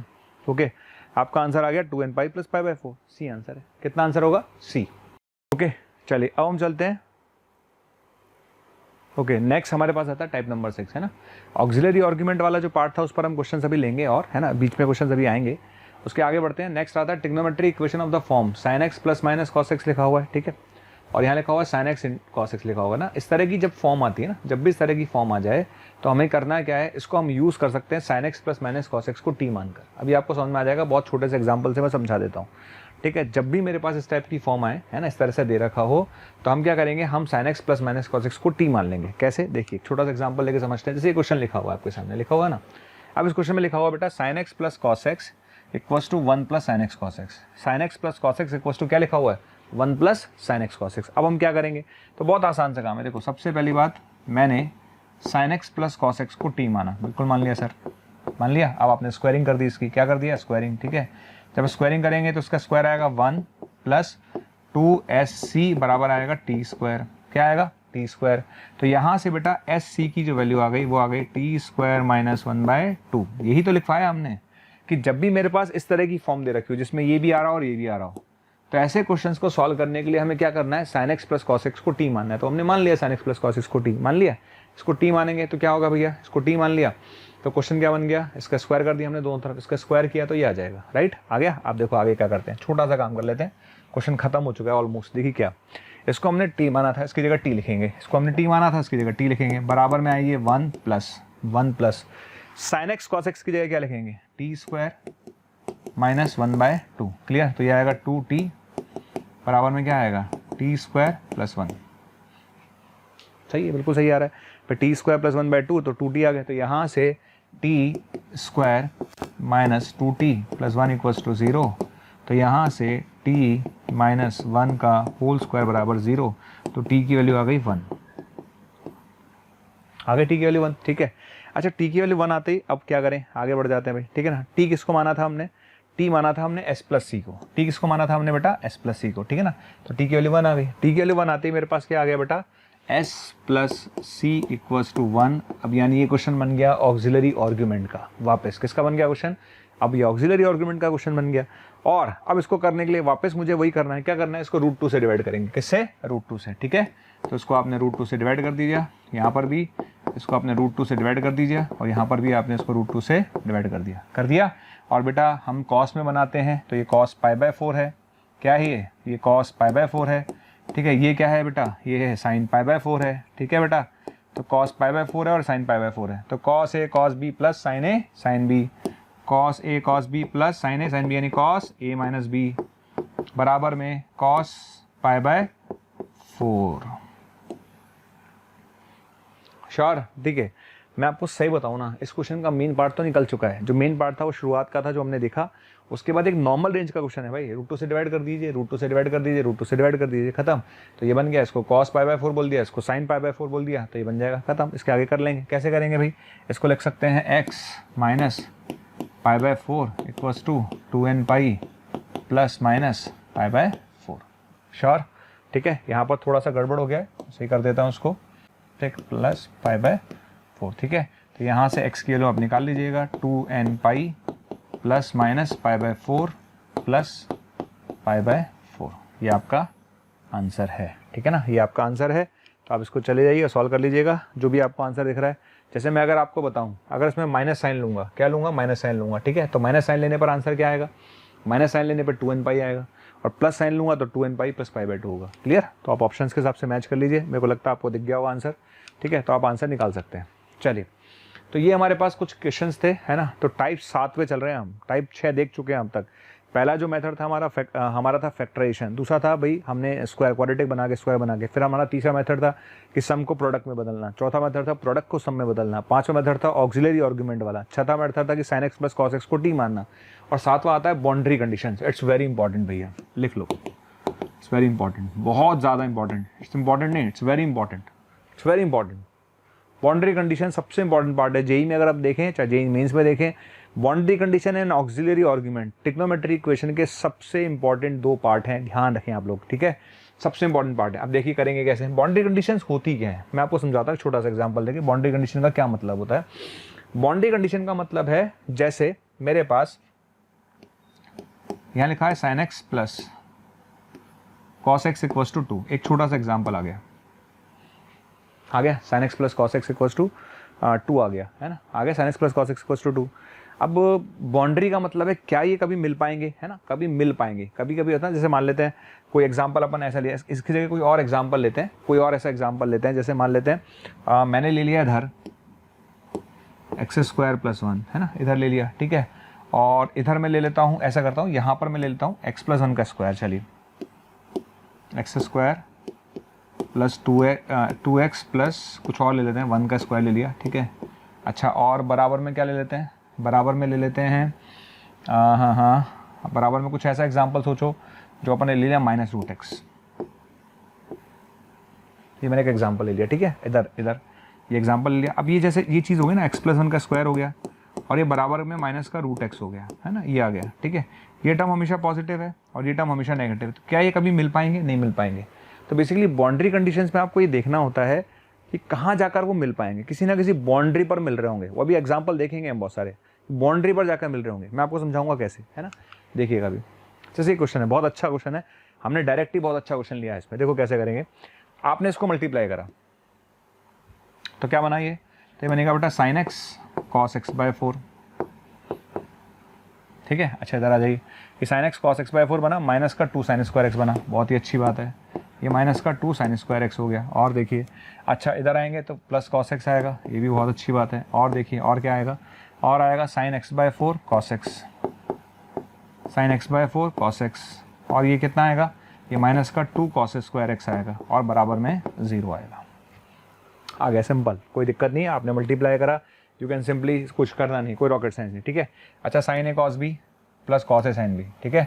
sin a cos b plus cos a sin b क्या हो गया बेटा, sin a plus b, sin a plus b, sin a plus b, ठीक है। sin a cos b plus cos a sin b क्या हो गया बेटा, sin a प्लस b। इसकी कहानी खत्म, इधर आ जाइए, माइनस का 2 sin² x माइनस का 2 cos² x, क्या आएगा, -2, ठीक है, प्लस क्या आएगा cos x, बराबर क्या आ गया, 0 आ गया। तो यहाँ से साइन, ठीक है, यहाँ से sine 5x/4 plus cos x equals to 2 हो गया। अब इस क्वेश्चन को यहाँ से समझना, ठीक है ना, यहाँ तक आप कर सकते थे। मतलब मैं मानता हूँ कैसा भी बच्चा होगा वो यहाँ पहुँच जाएगा, यहाँ जाके वो लटक जाएगा बेटा, वो लटक गया है जाके। बहुत कम बच्चे ऐसे होंगे जो सोचेंगे इसके बाद करें कैसे। बेटा ये साइन 5x/4 है, ये cos x और ये 2 है, ये कब हो सकता है आप सोचो। ये इक्वेशन 2 कब हो सकती है, ये तभी हो सकती है कि जिस टाइम पर साइन 1 हो, जिस टाइम पर साइन 1 हो उसी टाइम पर बेटा cos भी 1 होना चाहिए, तभी 2 आएगा, अदरवाइज 2 नहीं आ सकता। समझ में आ गया। तो ये इसे कहते हैं बाउंड्री। बाउंड्री क्या है? बाउंड्री इसकी भैया ये 2 कब होगा? जब ये 1 होगा और ये भी 1 होगा, एक साथ 1 होने चाहिए। कंडीशन क्या आ गई? द कंडीशन इज कि sin 5x/4 equals to 1 at the same time cos x must be 1। दोनों एक साथ होने चाहिए। हमें वो एंगल लेना है जिस पर ये भी 1 हो और उसी टाइम पर उस एंगल पर ये भी 1 हो, तब हमारा 2 आएगा। ऐसा नहीं और मत कर देना, इंटरसेक्शन। हमें वो एंगल चाहिए जिस पर दोनों एक साथ 1 होंगे। क्लियर? अच्छा, साइन में 1 का बात आपको पता ही है, ये मैं ऑलरेडी लिखवा चुका हूँ। साइन में 1 आता है बेटा 4n+1 π/2 पर, ठीक है। अच्छा, कॉस में 1 कब आता है? 2n π पर। इसको 2m π लिख लेते हैं। एक तरफ में m ले लेता हूँ, एक तरफ में n ले लेता हूँ। दोनों ही ध्यान रखना, n और m इंटीजर है। n और m क्या है? इंटीजर है। चलिए आगे बढ़ते हैं। तो ये आ गया, कोई दिक्कत नहीं, ये कैंसिल होगा यहाँ से, ये 2 बचेगा। तो x की वैल्यू कितनी आ रही है? x की वैल्यू आएगी 8n + 2 π/5। ओके, और यहाँ से x की वैल्यू क्या आ रही है? 2m π। ये x आ रहा है, ये x आ रहा है। आगे समझ में? ठीक है। इस क्वेश्चन का अच्छा पार्ट समझ में आया? अच्छा पार्ट क्या है? What is good in this question? What is good in the question कि यहाँ जाके बच्चा फंस फैल जाता है। यहाँ जाके समझ में नहीं आ रहा करूँ क्या? अरे बेटा ये 2 कब होगा? जब ये भी 1 हो जाए और सेम टाइम पर ये भी 1 हो जाए, तभी तो 2 आएगा। तो ऑब्वियस सी बात है 2 कब आएगा? जब ये भी 1 हो और सेम टाइम पर ये भी 1 हो। क्लियर? तो ये 1 हो गया और ये भी 1 हो गया। कॉस में 1 कब आएगा? 2m π पर, ऑब्वियस सी बात है, ठीक है। और साइन में 1 कब आएगा? 4n+1 π/2 पर। तो ये आ जाएगा, राइट। अब मुझे वो एंगल निकालना है जो दोनों को एक साथ सेटिस्फाई करे। हमारा क्वेश्चन में क्या है? हमें वो एंगल निकालना है जो दोनों को एक साथ सेटिस्फाई करे। तो मैं यहाँ n की वैल्यू रखना चालू करता हूँ, ठीक है। मैंने n की वैल्यू 0 रखी, कितना आएगा? 2π/5, ठीक है। फिर मैंने n की वैल्यू 1 रखी, n की वैल्यू 1 रखेंगे तो आंसर आएगा 2π, ठीक है। n की वैल्यू 2 रखी है ना, n की वैल्यू 2 रखूंगा तो मेरा नेक्स्ट आंसर आएगा बेटा, n की वैल्यू 2 रखूंगा, n की वैल्यू 2 रखूंगा तो 16π/5, नहीं 18π/5, सॉरी 18π/5, ठीक है ना। n की वैल्यू 2 रखूंगा तो 18π/5, करेक्ट है। आप यहाँ पर n की वैल्यू रख रहे हैं, है ना। n की वैल्यू 0 रखी तो आंसर इज 2π/5, n की वैल्यू 1 रखी तो आंसर इज 2π, n की वैल्यू 2 रखी तो 18π/5, n की वैल्यू 3 रखी, n की वैल्यू 3 रखी तो क्या आएगा? n की वैल्यू 3 रखेंगे तो कितना आएगा? n की वैल्यू 3 रखेंगे तो 26π/5, 26π/5, क्लियर। n की वैल्यू 4 रखी, जब अपन ने n की वैल्यू 4 रखी तो कितना आएगा? n की वैल्यू 4 रखेंगे तो आएगा 32 + 2, 34/5, 34π/5, बहुत अच्छी बात है। n की वैल्यू 5 रखिए, n की वैल्यू 5 रखेंगे तो क्या आएगा? n की वैल्यू 5 रखेंगे तो आएगा 42π/5, 42π/5, ठीक है। n की वैल्यू 6 रखिए, n की वैल्यू 6 रखेंगे तो क्या आएगा? n की वैल्यू 6 रखेंगे तो बेटा आएगा 50π/5, 10π आएगा। हमें कुछ चीज़ें समझाने की कोशिश करता हूँ आपको, ठीक है। देखिए, मैंने 2 एंगल आपको निकाल के दिए, ठीक है। अभी मैं केवल बेटा ये वाला पार्ट निकाल रहा था। n की वैल्यू 0 रखी, n की वैल्यू 1 रखी, n की वैल्यू 2 रखी, इस तरह से मुझे मिला। तो मुझे एक एंगल लिखा 2π, एक एंगल लिखा 10π। अब इधर आ जाइए, इस वाले पार्ट पर आ जाइए। यहाँ पर अगर मैं m की वैल्यू 0 है ना 1 2 ऐसे रखूँगा तो यहाँ पर मुझे बहुत सारे एंगल मिलेंगे। कौन कौन से मिलेंगे बेटा? यहाँ से मुझे मिलेंगे 0 है ना, 2π है ना, 4π, ऐसे मिलेंगे बहुत सारे एंगल। 10π भी मिलेगा एंड सो ऑन, है ना। 6π आएगा, फिर मेरे पास 8π भी आएगा, है ना। फिर मेरे पास 10π भी आएगा। ऐसे बहुत सारे एंगल्स मुझे मिलेंगे, राइट है। व्हाट इज द कॉमन क्या है इसमें? पहला एंगल कॉमन है 2π, दोनों में कॉमन एंगल क्या है? 2π, ठीक है। दूसरा कॉमन एंगल क्या है? 10π, ठीक है। तो मुझे दिख गया ना भाई, मुझे दिख गया कॉमन एंगल्स की सीरीज मिल गई मुझे। तो कॉमन एंगल क्या होगा? तो पहला कॉमन एंगल होगा 2π, ठीक। दूसरा कॉमन एंगल होगा 10π, तीसरा कॉमन एंगल होगा 18π, यानी डिफरेंस कितने का होगा? 8π का होगा। समझ में आ गया आपको? यानी आपका आंसर क्या हुआ? आंसर हुआ 2π, 10π, 18π, फिर 26π, ये आपका आंसर होगा। इसको अगर आप चाहें तो ये चूंकि AP है तो AP की टर्म लिख सकते हैं। तो इस क्वेश्चन का आंसर आप चाहें तो लिख सकते हैं a + n - 1 × d से a + n की जगह p - 1 × d। d कितना होगा? माइनस का 8π या प्लस का 8π? प्लस का 8π, ठीक है। तो यहाँ पर आपका आंसर आ गया माइनस का 6π + 8π × p। p एक इंटीजर है, ये आपका आंसर है, ठीक है। इस क्वेश्चन का आंसर ये होगा। Ultimate, it's a good question, बहुत अच्छा क्वेश्चन था। तो ये आपका आंसर होगा। देख लीजिएगा, ऑप्शन आप मैच कर लीजिएगा। मैंने आपके सामने आंसर निकाल दिया है। ये हमारा आंसर आया -6π + 8π p, यानी आंसर क्या हुआ? 8p - 6p, यानी आंसर होगा डी। क्या आंसर होगा बेटा? डी। चलिए आगे बढ़ते हैं नेक्स्ट क्वेश्चन पर। देखिए, ये जेई में आया हुआ क्वेश्चन है ना। जेई 2014 का क्वेश्चन है। जहाँ तक ईयर हो सकता है मुझे गलत याद हो, है ना, हो सकता है, इट मे बी, है ना। ठीक है, चलिए अब ये क्वेश्चन आया था, है ना। उसने पूछा था कि अगर x 0 से पाई है तो इस इक्वेशन के कितने सॉल्यूशन होंगे। क्वेश्चन ये था कि अगर x 0 से पाई है तो इस इक्वेशन के कितने सॉल्यूशंस होंगे। अब देखो कैसे करेंगे। सबसे पहली बात सोचना चालू करते हैं। भाई यहाँ पर भी sin x दिख रहा है, यहाँ पर sin 2x दिख रहा है, यहाँ पर sin 3x दिख रहा है, तो हमने क्या लिखा s, ठीक है। sin 2x को क्या लिखेंगे 2 sin x cos x, तो 4sc, ठीक है।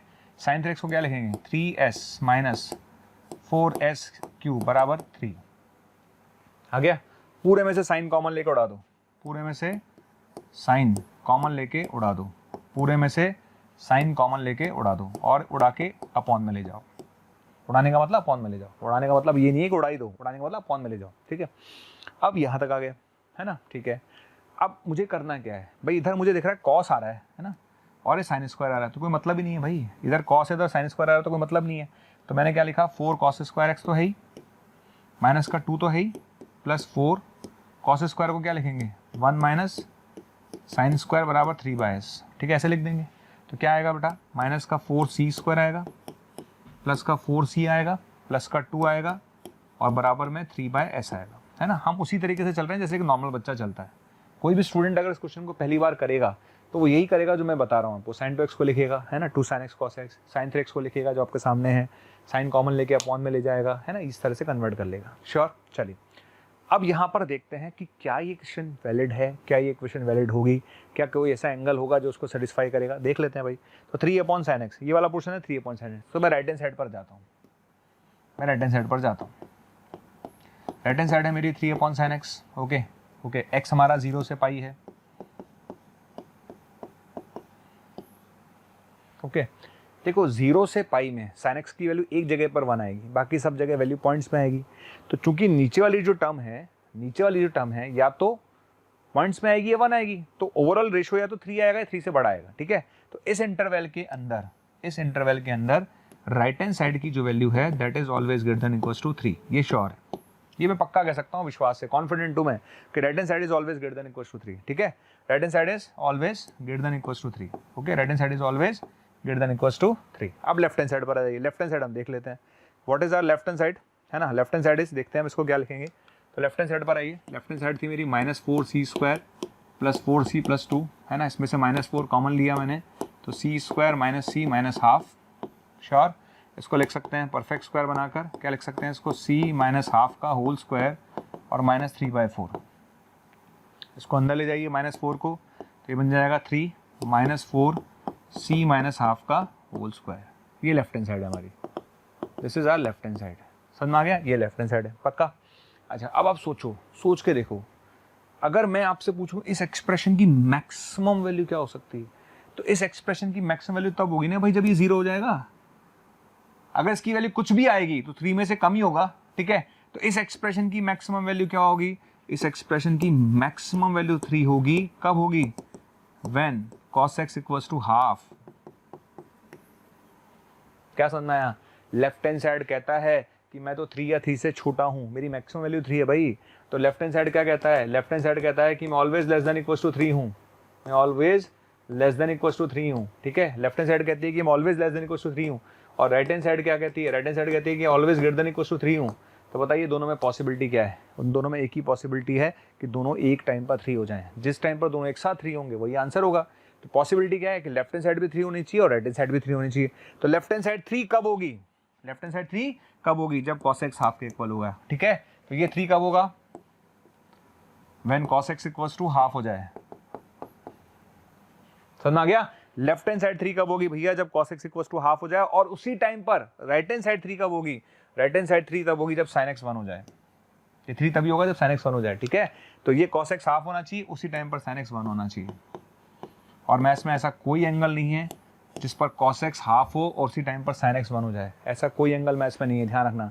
देयर इज नो एंगल जिस पर cos x हाफ हो उसी टाइम पर sin x 1 हो जाए, ऐसा कोई एंगल नहीं है। तो क्या x की कोई वैल्यू आएगी, बिल्कुल नहीं आएगी। तो आंसर क्या होगा बेटा, 5, answer is 5, answer is 5। Clear. तो जेई का क्वेश्चन था, बहुत अच्छा क्वेश्चन है। तो आंसर आएगा बेटा इसका no solution, answer is no solution, correct. आगे चलते हैं, ओके। ये क्वेश्चन भी जेई के अंदर आया हुआ है, ठीक। ये सब वो क्वेश्चन है बेटा जो जेई में आ चुके हैं और मेंस में आने लायक हैं। ऑनेस्टली बताऊं आप कर सकते हैं, और आपको बताऊं पैटर्न, मतलब क्वेश्चन को तो चेंज करना है पर आपको पैटर्न समझ में आना चाहिए। जैसे इस क्वेश्चन को देखिए, मैं जब ट्रिग्नोमेट्री फेज 1 पढ़ा रहा था तो मैंने आपको बोला था भैया रटा होना चाहिए C4 plus S4, C4 plus S4 आपको रटा हुआ होना चाहिए, ठीक है। C6 प्लस S6 आपको रटा हुआ होना चाहिए, कुछ चीज़ें आपको हमेशा रटी होनी चाहिए, C4 plus S4, C6 plus S6, right. चलिए तो स्टार्ट करते हैं, देखो क्या करेंगे, है ना। 5/4 cos स्क्वायर 2x तो है ही, ठीक है। अच्छा C4 प्लस S4 क्या लिखेंगे, तो C4 प्लस S4 हो गया 1 minus 2 S square C square, ठीक है। और C6 प्लस S6 क्या होगा 1 minus 3 S square C square, ठीक है ना, ओके। अच्छा बराबर में क्या है बेटा 2, तो 2 1 1 कैंसिल हो गया, क्लियर। तो क्या आ गया मेरे पास 5/4 cos स्क्वायर 2x, ये तो आएगा ही आएगा, और ये बनेगा -5 S स्क्वायर C स्क्वायर, तो 4 से मल्टीप्लाई और 4 से डिवाइड कर दीजिए, 4 से मल्टीप्लाई और 4 से डिवाइड कर दीजिए, तो क्या बन गया भाई, ये बन गया sin स्क्वायर 2x, क्या बन गया ये sin स्क्वायर 2x, क्या बन गया ये sin स्क्वायर 2x, तो 5/4 कॉमन, ये बन गया cos square 2x minus sin square 2x बराबर 0, ठीक है। 5/4 कॉमन आ गया, cos square 2x minus sin square 2x बराबर 0, ये बन गया cos square a minus sin square b, cos square a minus sin square b, तो ये बन गया cos 4x बराबर 0, आ गया, ठीक है। क्वेश्चन में ये पूछा था भाई, इंटीजर टाइप क्वेश्चन है, उसने पूछा था कि 0 से लेकर 2 पाई में इसके कितने सॉल्यूशन आएंगे। क्वेश्चन क्या है, 0 से लेकर 2 पाई में इसके कितने सॉल्यूशंस आएंगे, क्वेश्चन ये। तो हम देख लेते हैं 0 से 2 पाई में, cos 0 लिखा हुआ है ना, तो आपको पता ही है cos 0 कब होता है, ऑड मल्टीपल ऑफ π/2 पर, ऑड मल्टीपल ऑफ π/2 पर, ठीक है ना, ऑड मल्टीपल ऑफ π/2 पर, बस। तो अपन n के वैल्यू रखते जाते हैं, है ना, अपन n के वैल्यू क्या रखते जाते हैं, तो यहाँ पर x रखेंगे तो x कितना आएगा 2n + 1 π/8, ओके। अब आप n के वैल्यू रखोगे, ठीक है, n के वैल्यू रखते जाओगे, जो आंसर 0 से 2 पाई में आएगा उसको लेंगे, बाकी छोड़ते जाएंगे, ठीक है। तो n के वैल्यू रखते जाते हैं, चलिए n के वैल्यू 0 रखिए, पहला आंसर आएगा π/8, करेक्ट है। फिर 1 रखिए, आंसर आएगा 3 π/8, करेक्ट है, ठीक है। फिर 2 रखिए, तो आंसर आएगा 5 π/8, ठीक है। फिर n के वैल्यू 3 रखिए, है ना, तो आंसर आएगा 7 π/8, है ना। फिर n के वैल्यू 4 रखिए, आंसर आएगा 9 π/8, ठीक है। n के वैल्यू 5 रखिए, आंसर आएगा 11 π/8, है ना, ठीक। n के वैल्यू 6 रखिए, तो आंसर आएगा 13 π/8, है ना। n के वैल्यू 7 रखिए, तो आंसर आएगा 15 π/8,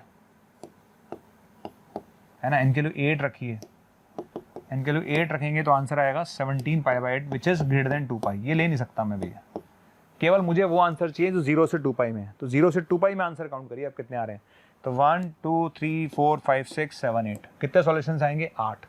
तो इस क्वेश्चन का आंसर था जेई के अंदर जब पूछा गया था कि कितने नंबर ऑफ सॉल्यूशंस होंगे, तो आंसर विल बी 8 सॉल्यूशंस होंगे।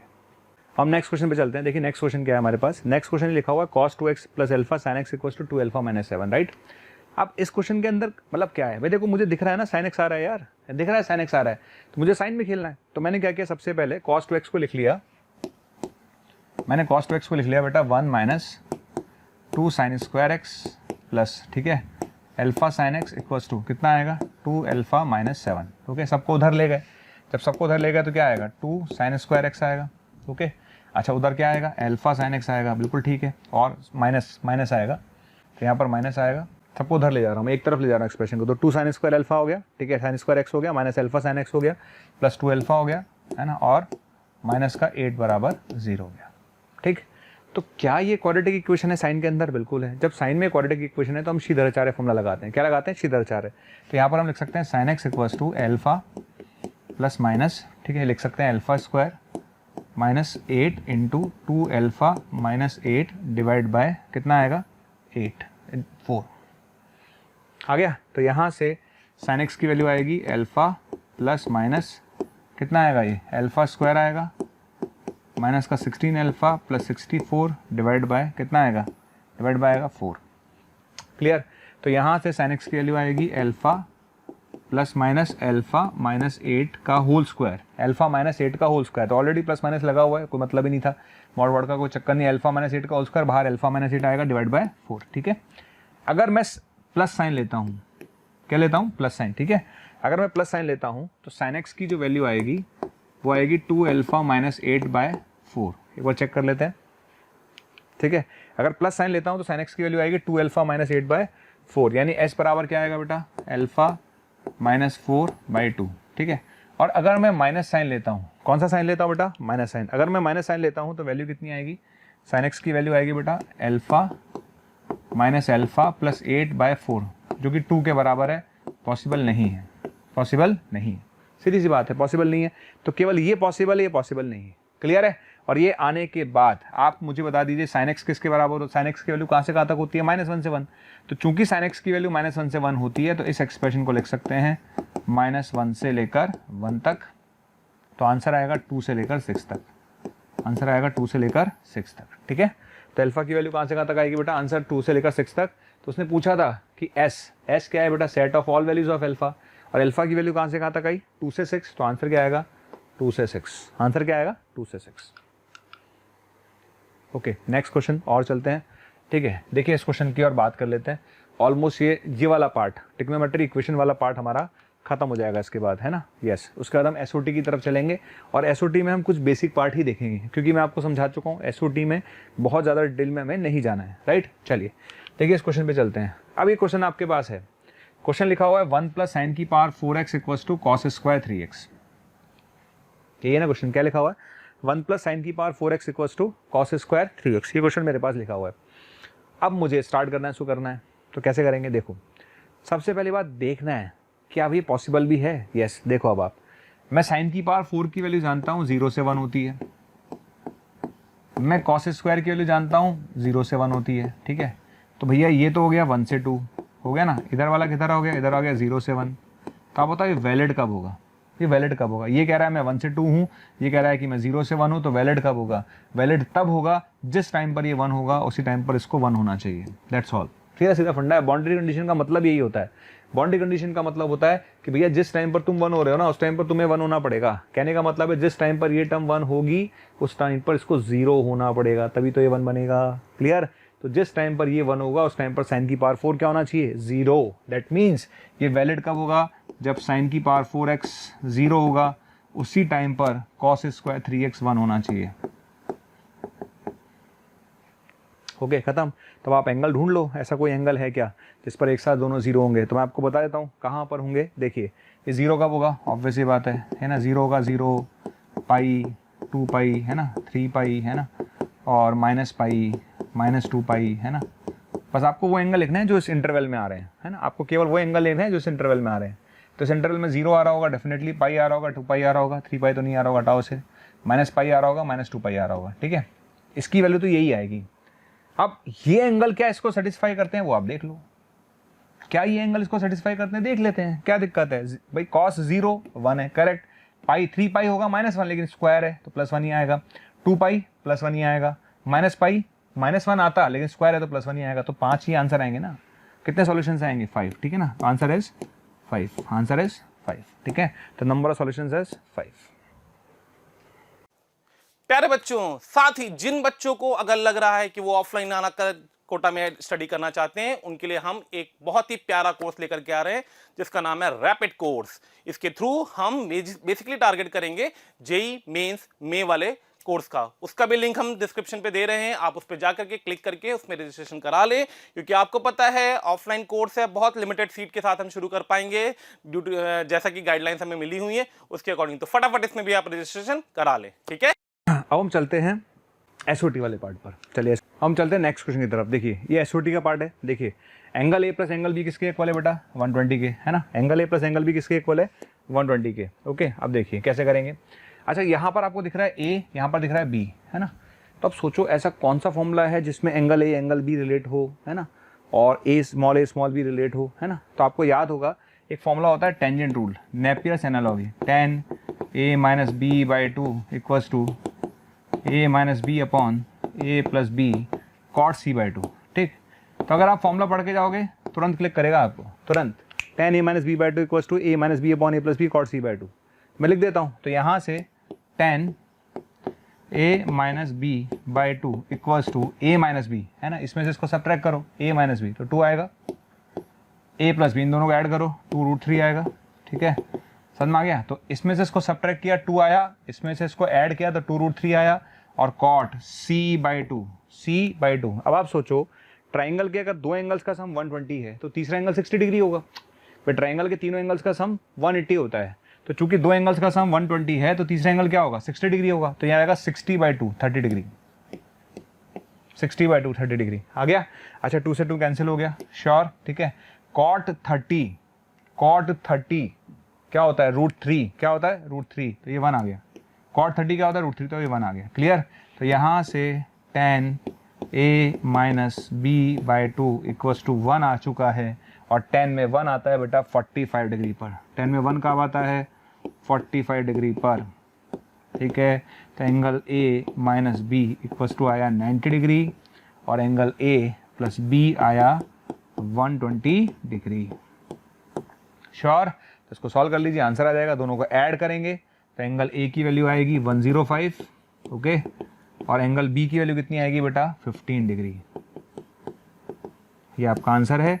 एंगल A पता है, एंगल B पता है, आपसे रेशो पूछा गया था, तो आपका रेशो कितना होगा, A/B आएगा बेटा 7/1, 7:1 आ जाएगा, आंसर इज 7:1।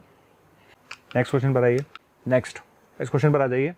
इसमें क्वेश्चन में लिखा हुआ है the angles ABC of a triangle are in AP, है ना, उसने क्वेश्चन में लिखा हुआ है the angles ABC of a triangle are in AP। कभी भी अगर आपको लाइन लिखी जाए कि किसी भी ट्राइंगल के तीनों एंगल ABC अगर AP में है तो B हमेशा 60 डिग्री होगा, वो बोलता है कि नहीं ACB एंगल AP में है तो C 60 डिग्री होगा, वो बोलता है कि BAC AP में है तो एंगल A 60 डिग्री होगा, बेटा जो बीच वाला एंगल होगा वो 60 डिग्री में होगा, ठीक है।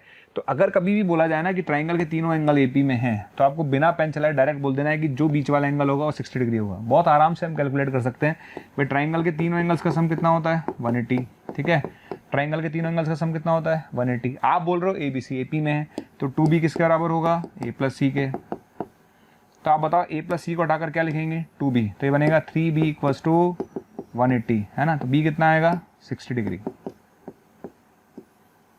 ये लीजिए, समझ में आ गया। तो ये आ गया अपने पास, बस आप आगे सॉल्व कर लेते हैं।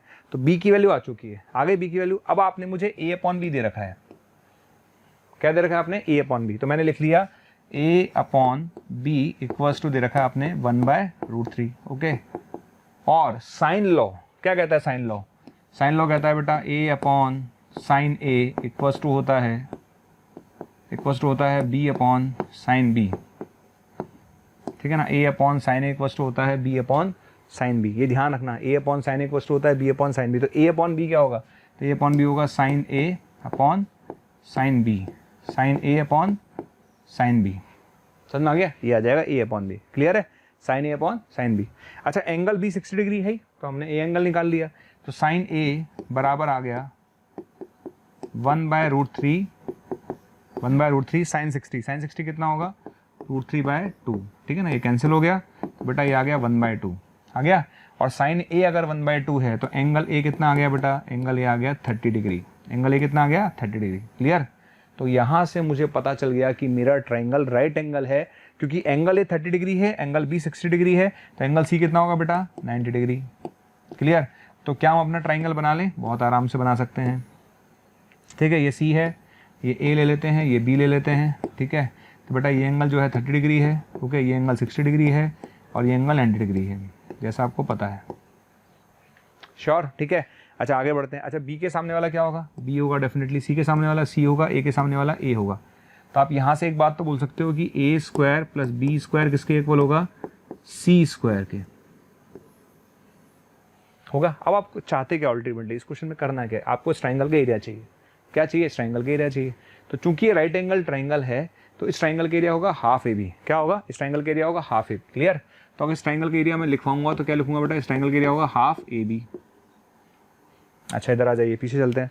अच्छा A² + B² = C² है, और C की वैल्यू 4 है ना, तो C की वैल्यू अगर 4 है तो हम लिख सकते हैं A² + B² = 16, एक तो हम लिख सकते हैं। अच्छा एक चीज़ और दे रखी है उसने, ध्यान दें, आपको ये दे रखा है भाई, इसको भूलो मत आप, इसको भूलो मत आप, क्या दे रखा है उसने, A/B = 1/√3, A/B = 1/√3, तो B की वैल्यू कितनी आएगी √3A, B की वैल्यू कितनी आएगी √3A, तो यहाँ से आएगा A² plus 3a² equals to 16, तो a की वैल्यू आएगी है ना 4a² इक्वल्स टू 16, a² की वैल्यू 4 यानी a की वैल्यू 2 आ जाएगी।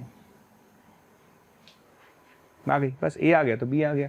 तो मेरे पास a आ चुका है, a आ चुका है तो मेरे पास b आ चुका है, और अगर a और b दोनों आ चुके हैं तो हमारे पास ट्राइंगल का एरिया आ जाएगा, और ट्राइंगल का एरिया होगा बेटा half 2√3, answer is 2√3, answer is 2√3। ठीक है, तो इस क्वेश्चन का आंसर क्या होगा बेटा 2√3।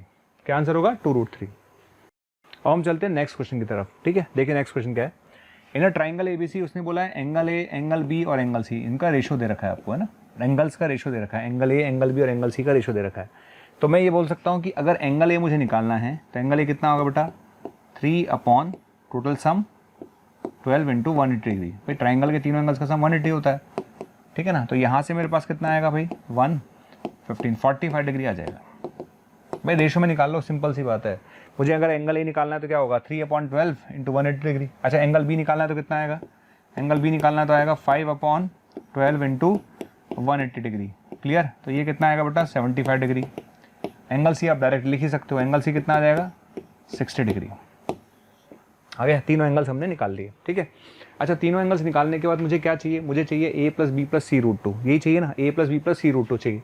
तो हमने क्या करा, साइन लॉ लगाया। क्या लगाया, साइन लॉ। तो साइन लॉ लगाते हैं तो a अपॉन साइन a है ना, साइन 45 ऐसा लिखा मैंने। ठीक है, अच्छा b अपॉन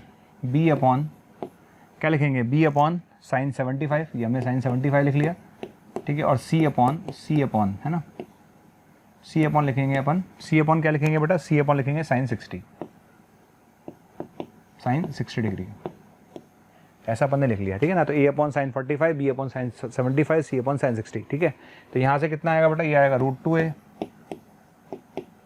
अच्छा साइन 75 हो गया कॉस 15, साइन 75 क्या हो गया कॉस 15, है ना। कॉस 15 के लिए हमें पता है ना, कॉस 15 के लिए हमें पता है, तो क्या लिखेंगे 2√2 ऊपर चला जाएगा b अपॉन √3 + 1।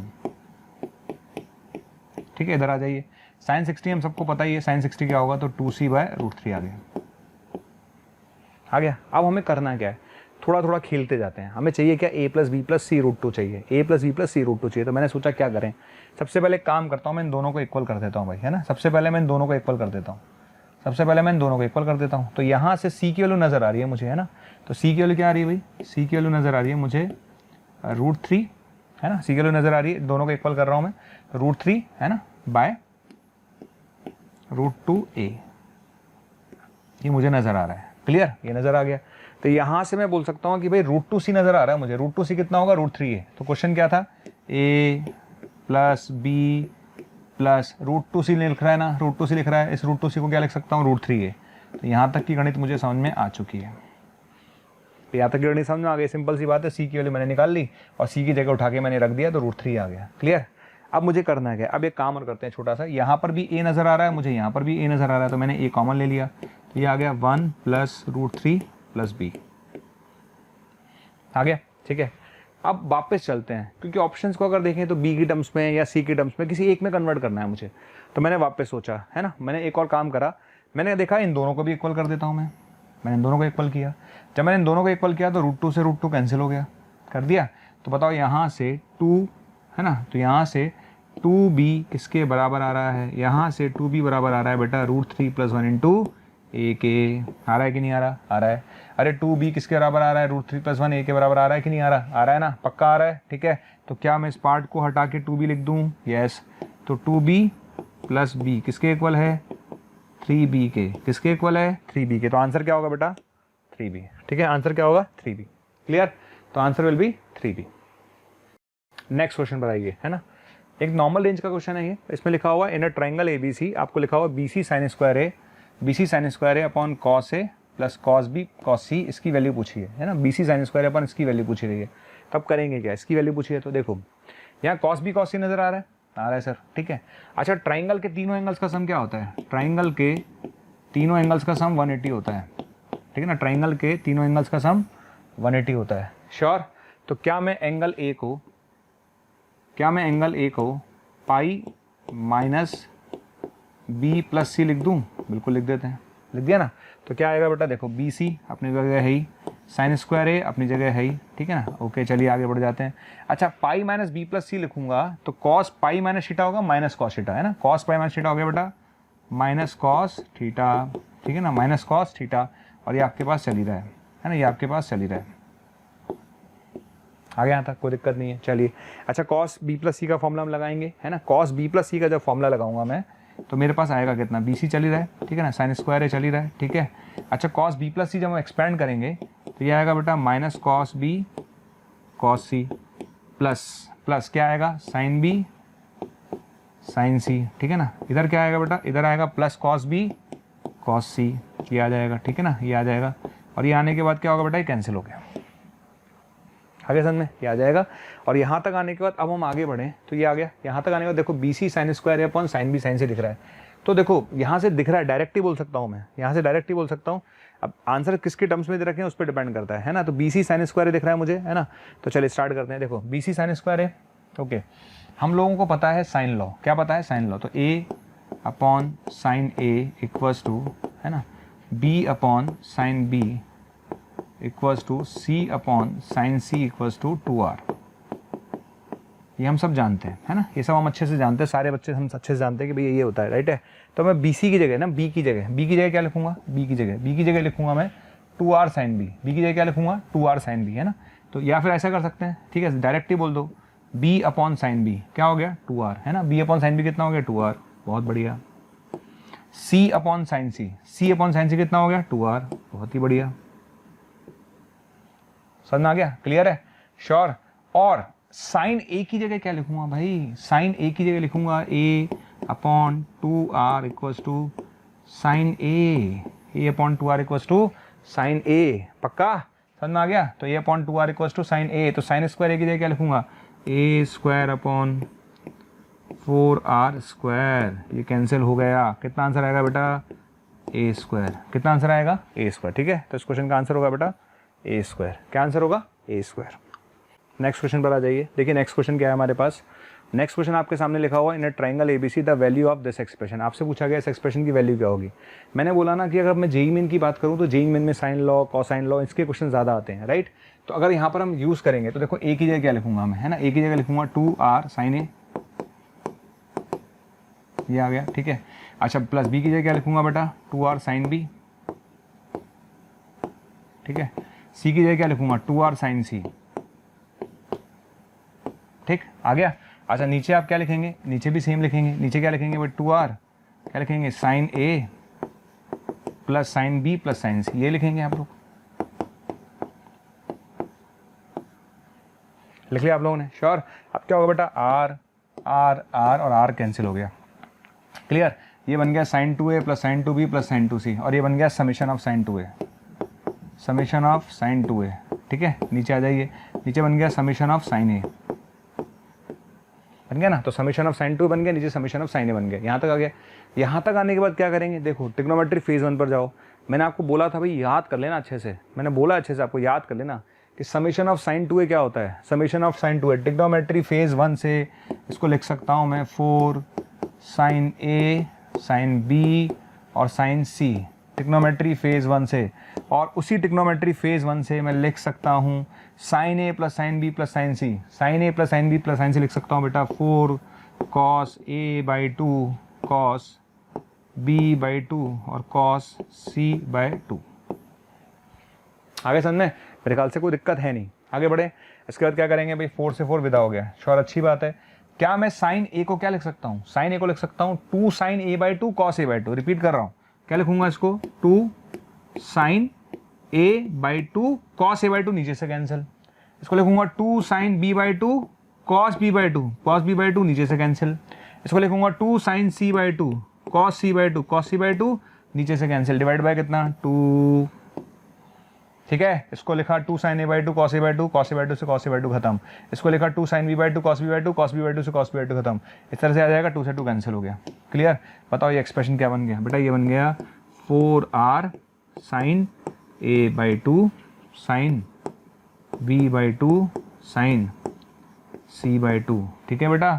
और आपको बता दूं जब हम एक होता है स्मॉल आर, एक होता है कैपिटल आर। स्मॉल आर और कैपिटल, स्मॉल आर जो होता है इन रेडियस होता है, कैपिटल आर जो होता है सर्कम रेडियस होता है। इसमें रिलेशन होता है r equal to 4r sine a/2 sine b/2 और साइन c/2। ठीक है, रिलेशन होता है, ध्यान रखिएगा।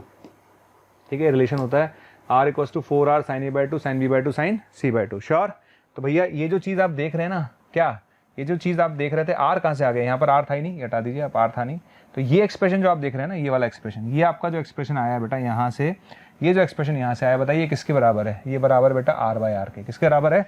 r/r के। तो this expression is equals to r/r। ठीक है, तो इसका आंसर क्या होगा बेटा? r/r। ए आंसर है। कितना आंसर है? ए। नेक्स्ट क्वेश्चन पर आ जाइए। देखिए नेक्स्ट क्वेश्चन क्या कहता है ना। नेक्स्ट क्वेश्चन कहता है इन अ ट्राइंगल एबीसी। वो कह रहा है कि इन अ ट्राइंगल एबीसी आपको दे रखा है, तो बताइए के क्या होगा, है ना। इन अ ट्राइंगल एबीसी अगर ये दे रखा हो तो के क्या होगा? क्या करेंगे? देखो ये b प्लस सी है, इसको a बोल दो, इसको b बोल दो, तो ये हो गया a प्लस बी और ये हो गया a माइनस बी। ठीक है, तो क्या बन जाएगा? ए स्क्वायर माइनस बी स्क्वायर, ए स्क्वायर माइनस बी स्क्वायर बराबर के बी सी, यही आएगा। चलो अच्छी बात है। इसको एक्सपेंड करते हैं तो क्या आएगा बेटा? बी स्क्वायर आएगा प्लस सी स्क्वायर आएगा माइनस ए स्क्वायर आएगा, 2bc आएगा, उधर ले जाओ तो k minus 2bc, k minus 2bc। Sure. ठीक है, इसको डिवाइड कर दीजिए तो b square plus c square minus a square divide by b c, तो है ही, और 2 से और डिवाइड कर दीजिए, बी सी के साथ 2 से डिवाइड कर दीजिए, तो k माइनस 2/2 आ गया। ठीक है, ये नॉर्मल स्टेप्स हैं। मुझे इस क्वेश्चन में एक ही पार्ट अच्छा लगता है, मैं आपको बताऊंगा कौन सा वाला पार्ट। ठीक है, यहाँ तक कोई दिक्कत है ही नहीं, इसको एक्सपेंड कर लिया कोई दिक्कत नहीं आ जाएगा, है ना।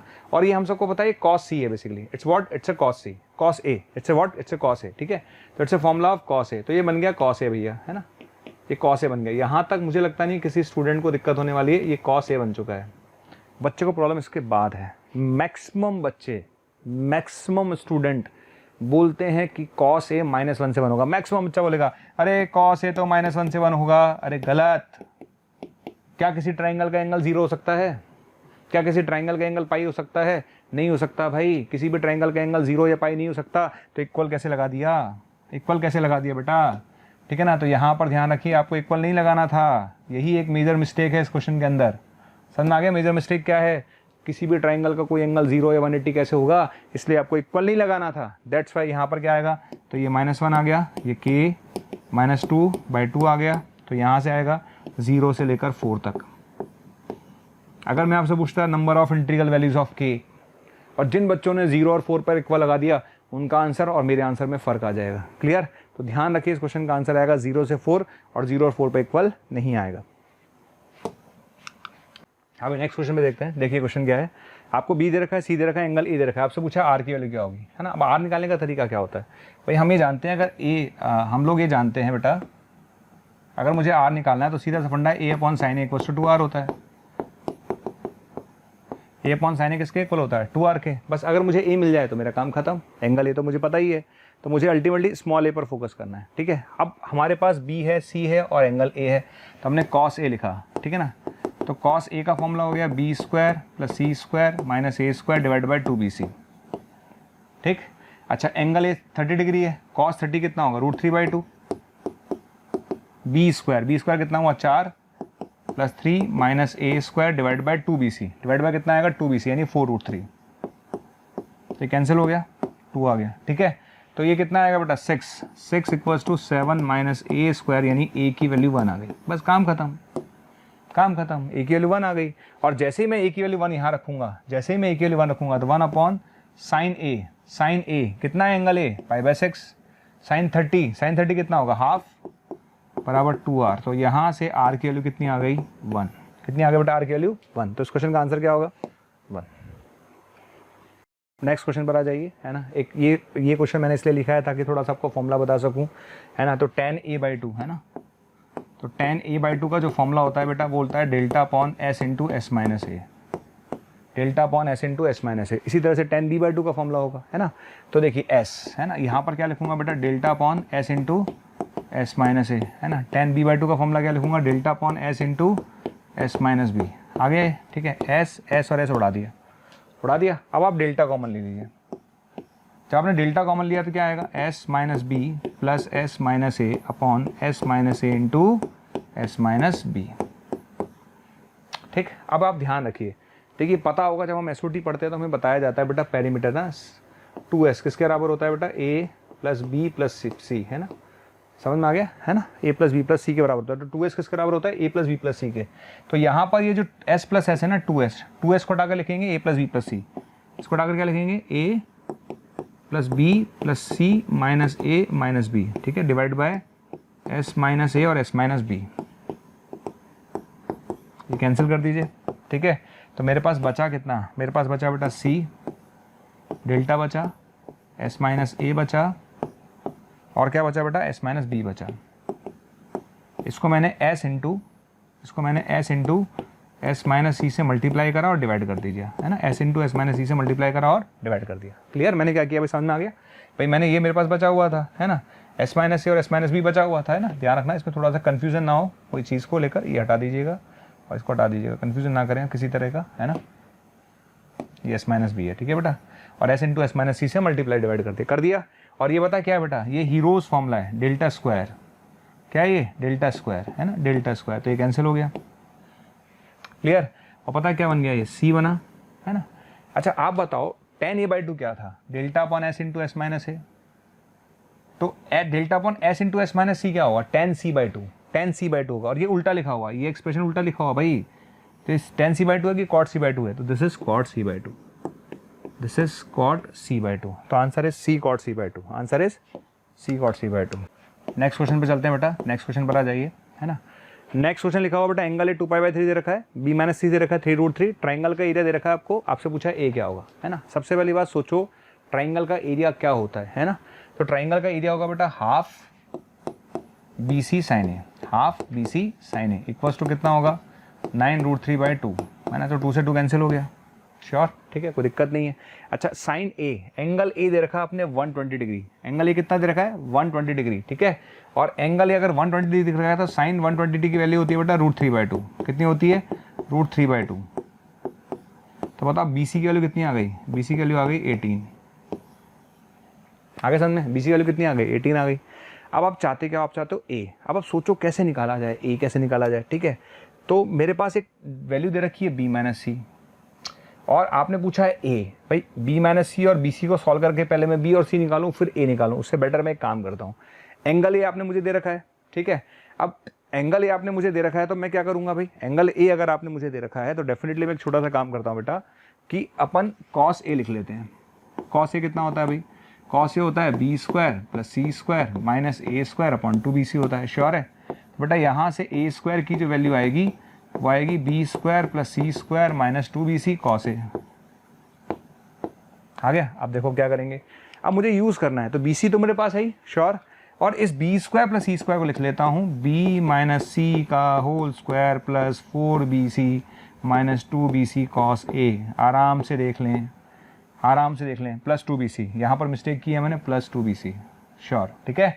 इसमें मैंने 2bc ऐड किया है, 2bc सब्ट्रैक्ट किया है, तो ये b माइनस सी का होल स्क्वायर बन गया plus 2bc minus 2bc cos A.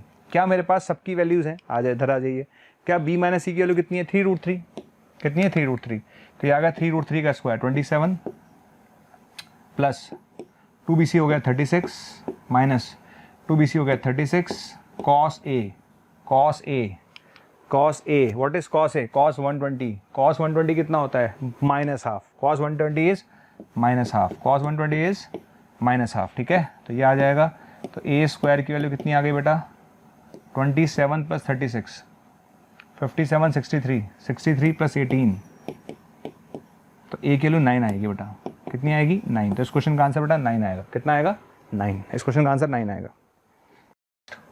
Okay next, it's a very important question, बहुत इंपॉर्टेंट है, इट्स वेरी इंपॉर्टेंट क्वेश्चन। देखो क्या करेंगे, in a right angle triangle capital R is equals to, आपसे पूछा गया राइट एंगल ट्राइंगल में R क्या होगा। देखो सबसे पहले ट्राइंगल बना लेते हैं,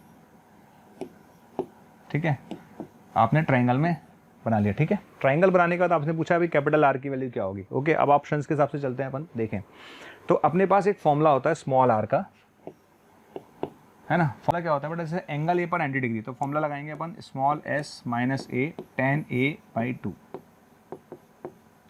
फॉर्मूला हो गया small s minus A into tan a/2। भाई एंगल ए पर 90 है इसलिए मैंने ये वाला फॉर्मूला यूज़ किया, अगर मैं b पे 90 मानता तो मैं b वाला यूज़ करता, c पे 90 होता तो मैं c वाला यूज़ करता। ओके अब चूंकि एंगल ए 90 डिग्री है, चूंकि एंगल ए 90 डिग्री है डेफिनेटली, तो ये tan 45 हो गया, tan 45 1 हो गया, ठीक है। तो tan 45 1 हो गया, तो r इक्वल्स टू आ गया बेटा s माइनस ए। r किसके बराबर आ गया? s माइनस ए के। अब इसमें इंपॉर्टेंट क्या है? इंपॉर्टेंट जो मैं समझाने जा रहा हूँ वो ये है कि a के सामने वाला a है, बिल्कुल ठीक है, ओके। अगर यहाँ से अपन एक सर्कल बनाएं, ठीक है, सर्कल प्रॉपर बनेगा कि नहीं बनेगा पता नहीं, जो भी है सर्कल बन गया हमारे पास, सर्कल बनाएं तो बेटा क्या है, इस सर्कल की अगर हम बात करें तो ये ए जो है सर्कल का क्या है, डायमीटर ही तो है। What is a? भाई ये तो सेंटर होगा, ये डायमीटर रहता है तभी तो 90 डिग्री बन रहा है, यहाँ 90 डिग्री बन रहा है, इसका मतलब डायमीटर है। और अगर ये डायमीटर है तो ए किसके बराबर होगा? ए बराबर होगा 2r के, सरकम रेडियस के। किसके बराबर होगा? सरकम रेडियस के। तो बताइए आंसर क्या होगा भाई? तो अपने पास 2r प्लस r बराबर s आएगा, ठीक है। आपको क्या चाहिए था बेटा? r चाहिए था, तो r की वैल्यू आएगी बेटा s minus r by 2, s minus r by 2, s minus r by 2, okay. Next question पर आ जाइए, है ना, ये भी बहुत अच्छा क्वेश्चन है। R1 R2 R3 क्या होते हैं? देखो R1 R2 R3 जो होते हैं वो x रेडियस होते हैं। जैसे R1 क्या होता है ना, R1 होता है delta upon s minus a, है ना। R2 क्या होता है? R2 होता है delta upon s minus B, है ना। R3 क्या होता है? R3 होता है बेटा delta upon s minus c. ये फॉर्मूले होते हैं ना R1 R2 R3 के, x रेडियस के फॉर्मूले हैं। किसके फॉर्मूले हैं? x रेडियस के। तो आपने पूछा है R1 R2 R3 किस में होगा। अब मैंने एक चीज़ सोची, यहाँ s माइनस ए दिख रहा है, यहाँ s माइनस सी दिख रहा है, लेकिन यहाँ s गायब है। तो मैंने क्या किया, इस एक्सप्रेशन को कैसे लिखा? a माइनस बी है ना ये, तो s minus b minus s minus a, ठीक है, divide by s minus c minus s minus b equals to कितना आएगा बेटा? s माइनस ए अपॉन s माइनस सी। ये आ जाएगा श्योर? तो यहाँ तक कोई दिक्कत ही नहीं है। अब आप मुझे बताओ s माइनस बी किसके बराबर है? s माइनस बी किसके बराबर है? तो s माइनस सी बराबर है बेटा डेल्टा अपॉन R2 के, ठीक है। ये किसके बराबर है? डेल्टा अपॉन R1 के। ये किसके बराबर है? डेल्टा अपॉन R3 के। ये किसके बराबर है? डेल्टा अपॉन R2 के, ठीक है। ये किसके बराबर है? डेल्टा अपॉन R1 के। ये किसके बराबर है? डेल्टा अपॉन R3 के, ठीक है। तो delta delta delta delta delta सब में से उड़ा दो। उड़ा दिया आपने, तो क्या बचेगा भाई? देख लेता है ना, क्या बचेगा? हम लिखते हैं R1 minus R2 upon R1 R2 बचा, नीचे आ जाइए, पीछे है ना, क्या चले यहाँ क्या बचेगा?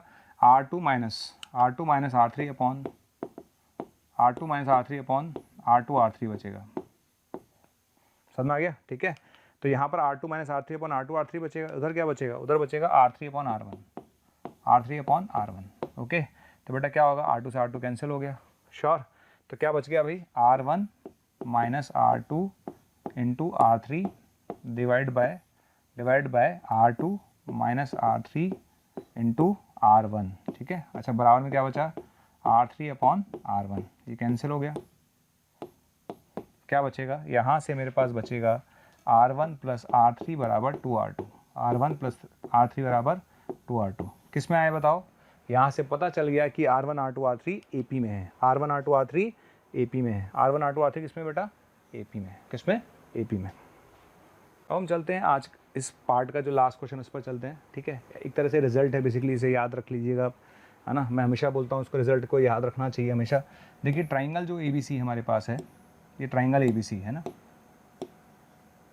ये A होता है बेटा, ये B होता है और ये C होता है ना, ये मीडियन है। ये क्या है? मीडियन है ना, ठीक है। तो मीडियन की लेंथ कैसे निकालते हैं? जैसे मुझे निकालनी है मीडियन की लेंथ, तो AD का फॉर्मूला जो होता है बेटा half under root 2b² plus 2c² और माइनस a², है ना, ये फॉर्मूला होता है ना मीडियन का। क्लियर? तो अगर मुझे ये मीडियन निकालना है तो उसका फॉर्मूला क्या होता है? Half under root 2b² plus 2c² minus a², ये होगा। अगर मैं BE का फॉर्मूला लिखना चाहता हूँ, किसका? BE का। तो अगर मैं BE का फॉर्मूला लिखना चाहता हूँ बेटा, तो ये आएगा हाफ, है ना, अंडर रूट में कितना आएगा? 2a² आएगा प्लस 2c² आएगा माइनस b² आएगा, ठीक है। और अगर मैं CF का फॉर्मूला लिखना चाहता हूँ तो वो आएगा हाफ अंडर रूट, कितना आएगा? हाफ अंडर रूट CF, है ना। CF का फॉर्मूला कितना आएगा बेटा? 2b² plus 2a² minus c² आएगा।